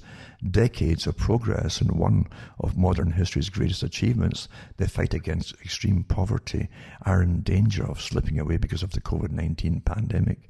The world could see its first increase in extreme poverty in 22 years, further sharpening social inequities. I think it's a lot worse it'll be than 22 years. We're living in a state where we're above the dead and below the living, Amzale said near tears. This is not life. With the virus and its restrictions, up to 100 million more people globally could fall into the bitter existence of living on just $1.90 a day, according to the World Bank. The World Bank, of course, is all part of this, because they were set up by the same organization that gave you the IMF and the Bank for International Settlements. Is the same group that ran the whole British Empire. So India is struggling as well, and Nigeria. And in fact, I think Nigeria, it says that Africa's most populous nation, has surpassed India with the most people in extreme poverty. Roughly half its citizens. I tell you, it's pretty bad getting, but that's what it's intended to do. Not what do you expect is when they mandatory outlaw working during this whole thing for most folk, everyone's shut down. Well, of course they're getting what they wanted. They didn't shut things down with a pandemic and what they called the Spanish flu. You know, they actually just called it the flu at the time. But it wasn't shut down. You don't close the economy down, which is guaranteed to cause incredible privation and poverty and hunger and illnesses and disease. Mm-hmm. That's why they did it, to make it all happen. Food Bank doles out tons of food as Texans, like many Americans, fight to feed themselves. And so it's happening in all other areas too, as you all know. As the food bank's latest handout at Fair Park comes after many Americans lost their $600 a week unemployment benefit in July. And the food bank officials targeted August, and Hawthorne said because they knew there'd be a dip in families' incomes, and food stamp benefits tend to run out early in the month. Since March, more than 3 million Texans have filed unemployment claims. That's all over the place, the same idea, isn't it? But yeah, well, they're not happy yet. They want it to be a lot worse than this, folks. They're going to teach you a lesson you're never going to forget. It'll affect you for your whole life long, however long that might be. Another article here, pandemic. What pandemic? 2020 death rate is lower than previous 5-year average in Ireland. And it says, in a recent Freedom of Information request sent to Mary Cuniff at the Department of Employment Affairs and Social Protection, Ireland, some startling figures were disclosed to Mr. McFadden, the gentleman who made the request. He'd inquired into the deaths registered from all causes since 2015. He was supplied with figures covering a 5-year period from January 2015 up to and including June 26, 2020. However, figures were only supplied up to the end of May 2020. As can be seen from the figures below, there's a huge discrepancy in what Irish people have been told in relation to COVID-19 pandemic and the reality of the actual number of deaths recorded from all causes. It's clear from these figures that there is an admission that there is no pandemic under even the latest reclassification of what constitutes a pandemic. In fact, there's not even an epidemic. As mentioned above, the figures supplied didn't only cover January to May of each year, respectively 2015 to 2020, despite figures being available to June 26. We speculate that if those figures were supplied, they would reveal an even more startling lie. And so they give you it there. And start off in 2015, where the total deaths at that time, January to May, were 13,752. It went up to 13,811 in 2016. 2017, 13,484. So it was down again. 2018, 14,380, down again. 2019, 13,234, down again. And 2020, it was 12,553. It's actually been dropping. It's actually less now than it was all those previous years. This is the official count. Right? So up to May 31st, 2020, the total deaths in Ireland were the lowest on record since 2015. So there you go. Huh? Says this is the biggest lie ever told to the people of Ireland and the wider world. As of August 12th, the official government figures put COVID-19 deaths at 1,774. The previous ones were the total deaths, total deaths. So trying to say that the total COVID deaths are 1,774. This equates to just under 8 deaths per day attributed to COVID-19. However, we are aware that the deaths attributed to COVID-19 have been hugely inflated with no differentiation made between people who have died with infection or of the infection. Big difference. The vast majority of deaths being in the elderly population, mainly nursing homes again, and with 2 or more comorbidities. This is normal in any year from respiratory diseases such as flu. By the way, you can't get the numbers for flu anymore because they're lumping them in as COVID. So there you go. It's pretty bad, isn't it? The whole world's been lied to, it says here. But it's a massive agenda, and believe you me, all these, you wouldn't believe the organizations that all of these politicians are tied into globally. They're all on board together with this kind of thing, as it always have been. Kissinger, Henry Kissinger, the man who, talks about the overpopulation problem that would happen in the third world. He said that the greatest threat to the state, the enemy of the state, would be overpopulation. Way back in the 1970s, I think he said that. And he's still going, with his big plans for the world, and he mumbles a lot.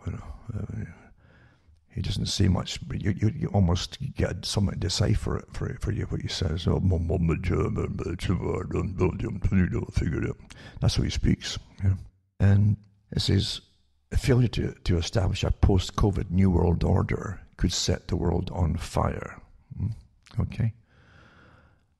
And it says a Nobel-winning American foreign policy expert has warned that the United States will have to join a global program to overcome the damage wrought by the coronavirus pandemic. So what is it said about to bring in a world governmental system? Isn't that what they said? It would be awfully handy if we could use something like this to make it happen. Anyway, Henry Kissinger, 96, there you go, 96, was the National Security Advisor and Secretary of State for President Richard Nixon and Gerald Ford. For the rest of his long career, he served as an advisor to political and business leaders. The Wall Street Journal published the iconic Political Thinkers' response to the international health emergency on Friday, April 6. And he said that the world would never be the same after coronavirus, and that the US government will have to sustain the public trust. No kidding. In a divided country, efficient and far-sighted government is necessary to overcome obstacles unprecedented in magnitude and a global scope, he wrote.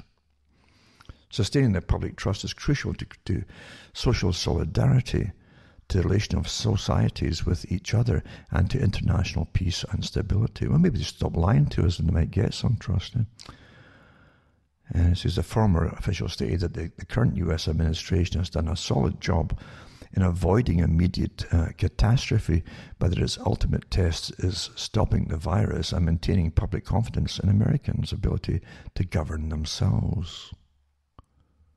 At the same time, Kissinger called for the government to launch a parallel enterprise. This is awfully important. A parallel enterprise for the transition to the post-coronavirus order. A parallel enterprise. An enterprise that will coexist with the usual one.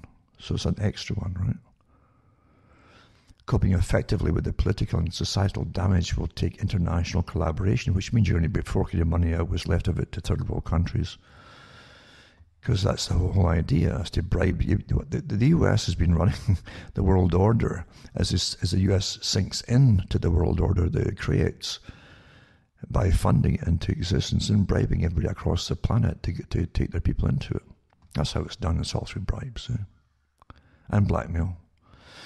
Leaders are dealing with the crisis on a largely national basis, but the virus's society-dissolving effects, like, it's not the virus is causing the dissolving effects of society, it's the whole scam itself is causing dissolving effects of society, locking everybody down.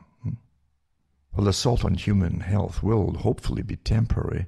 The political and economic upheaval it has unleashed could last for generations. That's what they hope for, you see. So no country, not even the US, can, in a purely national effort, overcome the virus. So he wants a global collaborative vision and program. If we cannot do both in tandem, we will face the worst of each. You can actually see the whole agenda here from this creep, this dark character. He's very dark. As a child, and you used to have the black and white TV sets, and when this guy would come on, and there was always a build-up, like Kissinger's coming on to speak on behalf of the president, and that's all you saw, because he was the mouthpiece for the folk that they elected. You know? And in black and white, there was like a dark aura around the character, very dark indeed, ominous. That's how you saw it as a child, anyway. And then the mumbling they would do, you know. What do you think, Mr. Kissinger, of the situation in the Far East at the moment, you know? And then he'd say,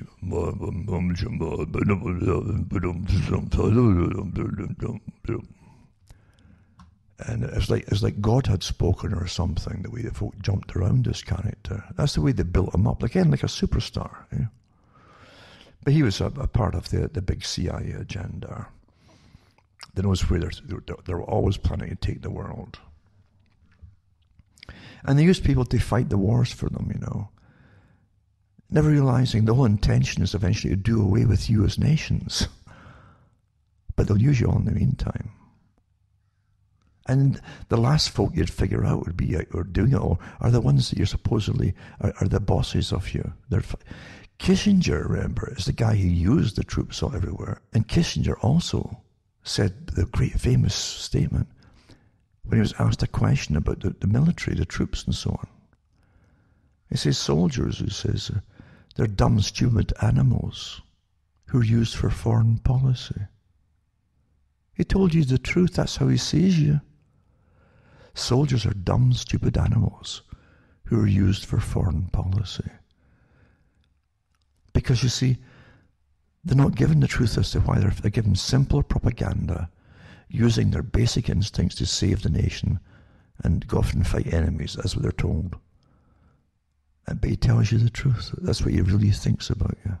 But he's not alone. They're all the same. Oh, yeah. And he was in his usual diet. He loves to tell you about the walled city idea. He says, the founding legend of modern government is a walled city protected by powerful rulers, sometimes despotic, other times benevolent, yet always strong enough to protect the people from an external enemy, he wrote in his own articles and books.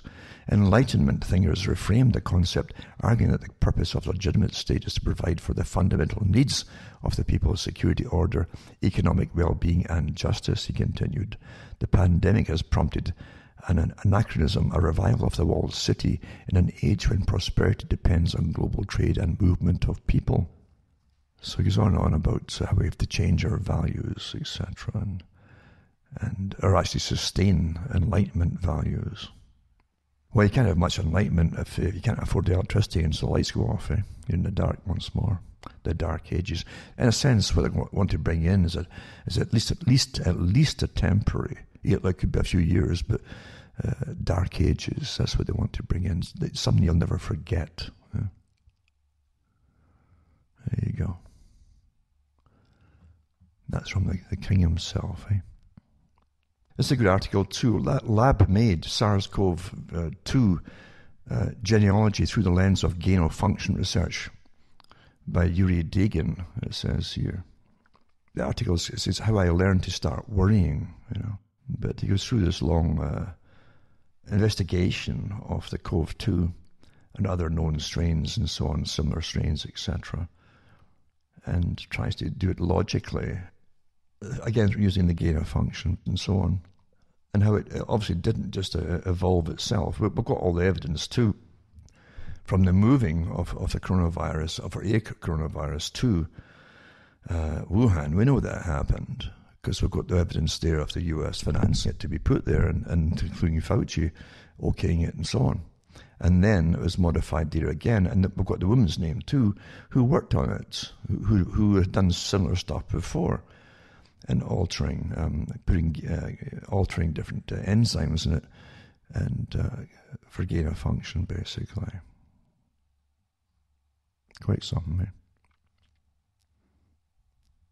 They've got the furin sites, they call it furin sites or furin sites, where you can see it's been altered, the actual virus, with these 4 additions, eh? But it's a good investigation into it. I'll put this one up for those who like deeper information concerning the disease itself or the virus itself.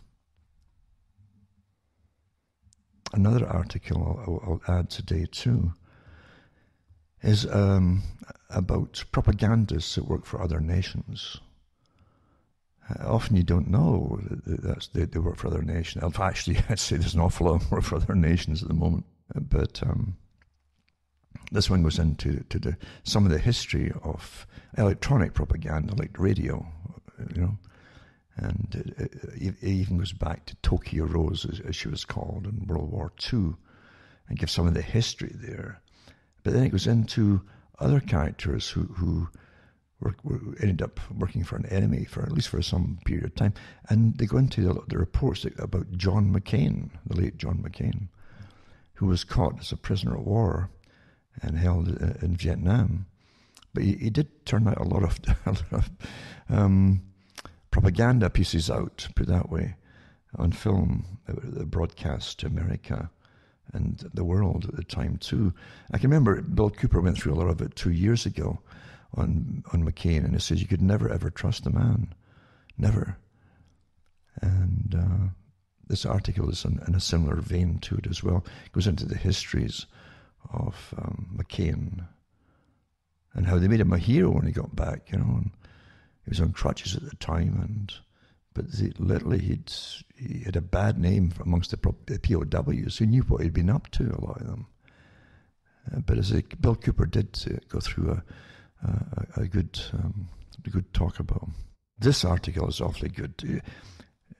Because what you can see in America, there's no real conviction in politics now. People go into it, are generally psychopaths anyway. Yeah, it's taken for granted now. That's modern politics. You've always had a lot of psychopaths in it, but it's way more than ever now today.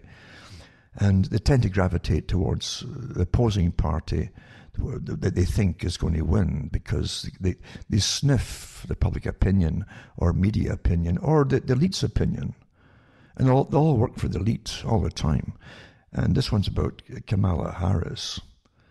And it's interesting. I don't care about politics, left or right. They're all psychopathic. They're not statesmen anymore. You just don't find statesmen. But Kamala Harris, she's never found a ladder, never seen a ladder that she didn't like, you know. And of course she'll join any side that seems to be in the winning streak. That's how you can smell it in her. But these pat, you know, slogans she comes out with, the communist slogans, are just something else. But this one says, Kamala Harris's ancestors owned slaves too. For those who didn't know, you often find this is the case with the characters that end up leading you.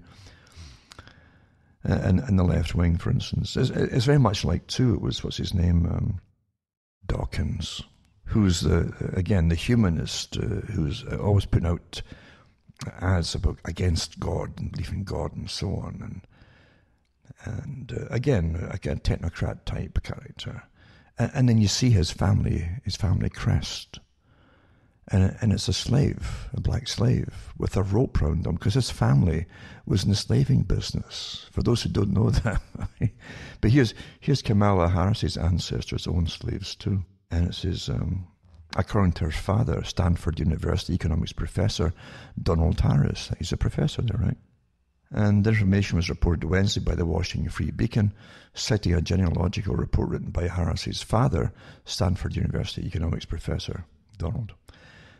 And it says, Donald Harris, a Stanford University economics professor, revealed in 2018 his grandmother was a descendant of Hamilton Brown, the namesake of Brownstown in northern Jamaica.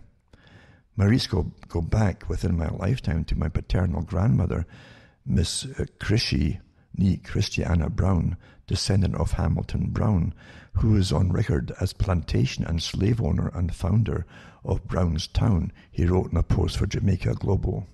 And a research archive of Jamaican records indicate that at one point in 1817, Hamilton Brown owned scores of slaves. The majority were brought in from Africa, though he also owned many Creole slaves. Harris is among the leading contenders for the Democratic Party presidential nomination. If elected next year, she would become the first black female president and the first Asian American president.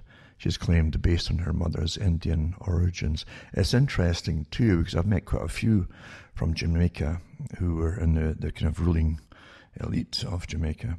And a lot of them were from Indian ancestry, because at one time, when Britain ruled these countries, a lot of people came in from India, and they became overseers for the British government, on behalf of the British government. You find them in parts of Africa too.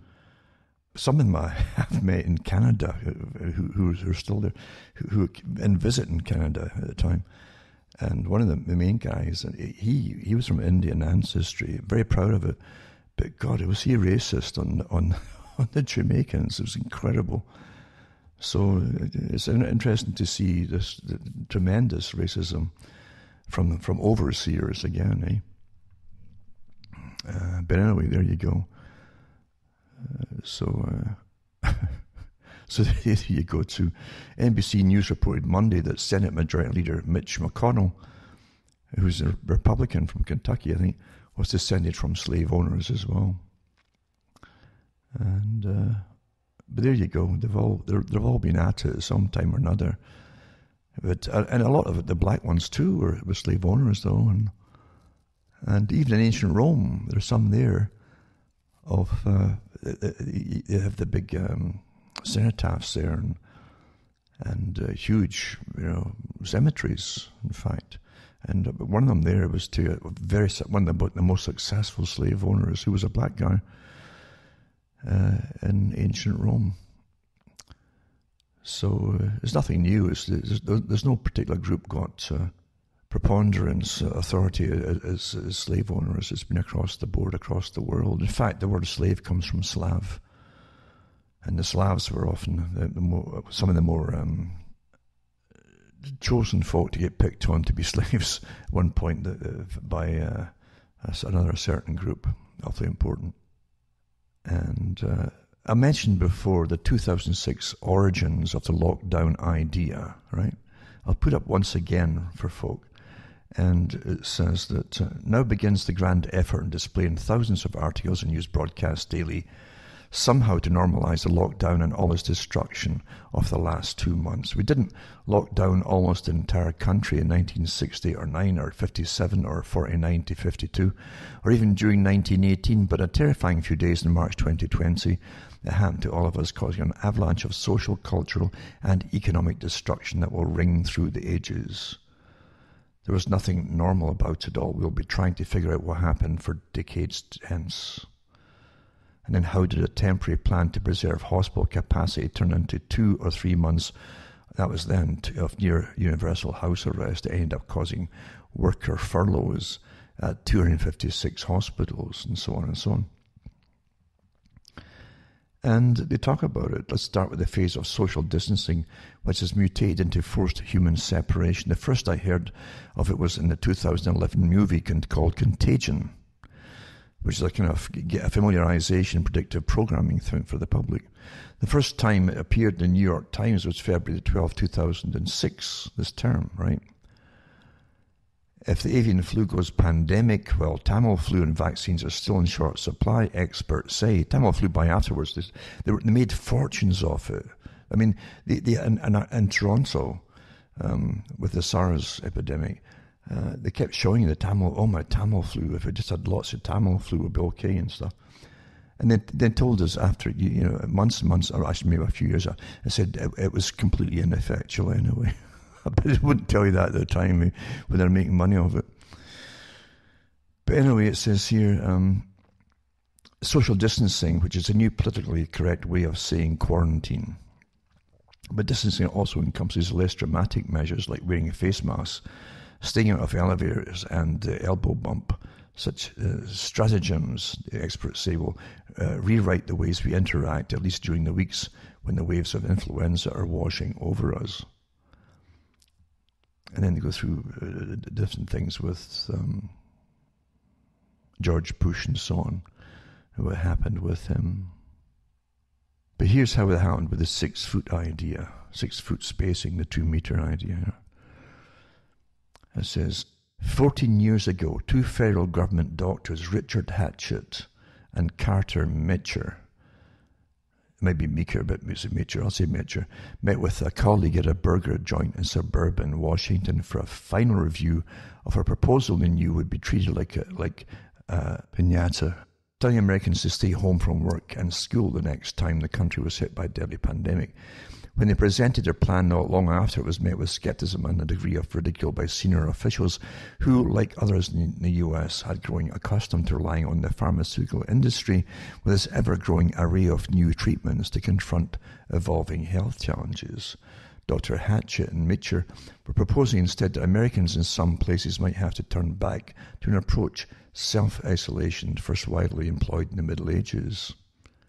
How that idea, born out of a request by President George W. Bush to ensure the nation was better prepared for the next contagious disease outbreak, became the heart of the national playbook for responding to a pandemic, is one of the untold stories of the coronavirus crisis.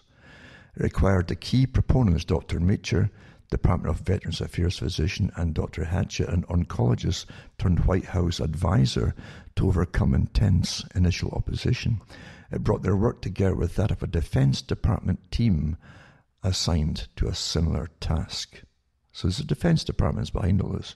And it had some unexpected detours, including a deep dive into the history of the 1918 Spanish flu and an important discovery kicked off by a high school research project pursued by the daughter of a scientist at the Sandaya National Laboratories, which is part of the military-industrial complex. So this is the daughter. The concept of social distancing is now intimately familiar to almost everyone, but as it first made its way through the federal bureaucracy in 2006 and 2007, it was viewed as impractical, unnecessary, and politically infeasible. Notice that in the course of this planning, neither legal nor economic experts were brought in to consult and advise. Instead, it fell to Mitchell, formerly of Chicago, an intensive care doctor with no previous experience in pandemics, and an oncologist, Hatchett. But what is this mention of the high school daughter of 14 years? Her name is Laura M. Glass. Laura M. Glass, Glass. And she recently declined to be interviewed when the Albuquerque Journal did a deep dive of this history. Laura, with some guidance from her dad, devised a computer, some guidance, yeah, sure, she got some guidance, got a little more than some, devised a computer simulation that showed how people, family members, co-workers, students in school, people in social situations interact. What she discovered was that school kids come in contact with about 140 people a day, more than any other group. Based on that finding, her program showed that in a hypothetical town of 10,000 people, 5,000 would be infected during a pandemic if no measures were taken, but only 500 would be infected if the schools were closed. Laura's name appears in the foundational paper arguing for lockdown and forced human separation. There you go, military-industrial complex by her dad, right, who helped her. He did it. Guaranteeing a career for her to the right schools. And it says the paper is called Targeted Social Distancing Designs for Pandemic Influenza. 2006 set out a model for forced separation and applied it with good results backwards in time to 1957. They concluded with a chilling call for what amounts to a totalitarian lockdown, all stated very matter-of-factly. So they go through all this stuff here. So yeah, a computer program designed by a guy who worked for the military-industrial complex, did it for his daughter to make sure she's got a great future ahead, right? And his name was Robert J. Glass, the father, a complex systems analyst with Sandia National Laboratories. He had no medical training, much less an expertise in immunology or epidemiology. And that's why the Dr. D.A. Henderson, who had been the leader of the international effort to eradicate smallpox, completely rejected the whole scheme. And he said that Dr. Henderson was convinced that it made no sense to force schools to close or public gatherings to stop. Teenagers would escape their homes to hang out at the mall, school lunch programs would close, and impoverished children would not have enough to eat. Hospital staff would have a hard time going to work if their children were at home. So it was rejected by the guy, but that's the military. The guy worked for the military circle. So the military then approached them and they said they'd incorporated into their control for possible pandemics of the future, you see. Mm-hmm. There you go. All theoretical, by computers and so on. And the military got involved in it. And again, the CIA was involved too, of course, who were. But this 6 feet apart has got no practical and factual reasons for distancing like that at all. Complete design by computer. And just pushed out there. There you go. And as I say too, remember, I'll put up the article or the link to the John Pilger's very good report on the National Health Service destruction. But of course, he doesn't go into the fact too that Britain, being a complete socialist country, even though the corporations benefit from socialism so well, because it's all taxpayer run, right? Then they get the money from taxpayer projects. And he doesn't go into the fact that for about 30 odd years at least, maybe longer than that, Britain was literally an open door for people from all over the planet to come for operations and medical treatment for free. So much so that countless articles have been written over many years that the folk at home could even get treatment themselves, the ones who were paying for it all. It doesn't touch that at all, unfortunately. And you can't have a national health service and bring the world in there too. And even with the European Union, they didn't have such good medical systems themselves, and they were sending all their people across there to get treatment to the National Health Service. So, and again too, it was also taken for granted that they'd start training people, or taking people from other countries, third world countries, and give them jobs in the National Health Service rather than train people inside Britain themselves, even as nursing staff and so on. That's part of the problem too. But he doesn't touch these other things. But he was definitely dead on with the public-private partnerships as they privatized the systems of the health service, and even gave a lot of nursing staff at some hospitals through these trials like East Anglia and so on. Gave them, I think it's East Anglia. Don't take it to the bank, mind you. But they actually got the nursing staff and gave them shares in the private company to make them work harder to get patients out of the hospital as fast as possible, because they get more money. The more turnover they had, the more money they would get for the private business. And then, of course, this is a typical strategy they have in business. And then they would put up a competition system and publish which nursing sister had kicked out more patients that week than other ones, and then be competing for the money, you see. You can't do that with health industries. You can't have that with health. Health is not business. It shouldn't be business, really. It's above all that. But the problem is everything is so corrupt. If you even started off with a perfect system to begin with, the sharks move in and destroy it very quickly. That's across the board in every area of society today. It's terrible. Now I think I'm probably over my time anyway, but remember, as I say, send a few bucks my way, cuttingthroughthematrix.com, if you can. It'll help me take along here. And I'll continue as long as I can to get my information out, even if they cut off my internet altogether. Because this is all part of the strategies as folk who are speaking out, is to go for their servers now. Then I've got other means to it'll cost me more money again to get my other folk to put my information out for me, which I could still do, mind you. So if you can help me send me money to keep ticking here, I'll do it as best as I can and put out the information. Remember, this is histories, and this kind of stuff, this kind of information can be held for years and years by people, as long as it's put out, because someone has to record what's happening, and lots of people should be doing that, and for future use, for whatever hell or heaven comes down the pike, it's got to be recorded, all the details of it, all the fakery, all the lying, the deceit of all government agencies, and the collusion of all media, of all the big media, who are given instructions to cause increased anxiety in their reporting, cause it to make them comply by causing anxiety, frighten the people into compliance. How disgusting is that, eh?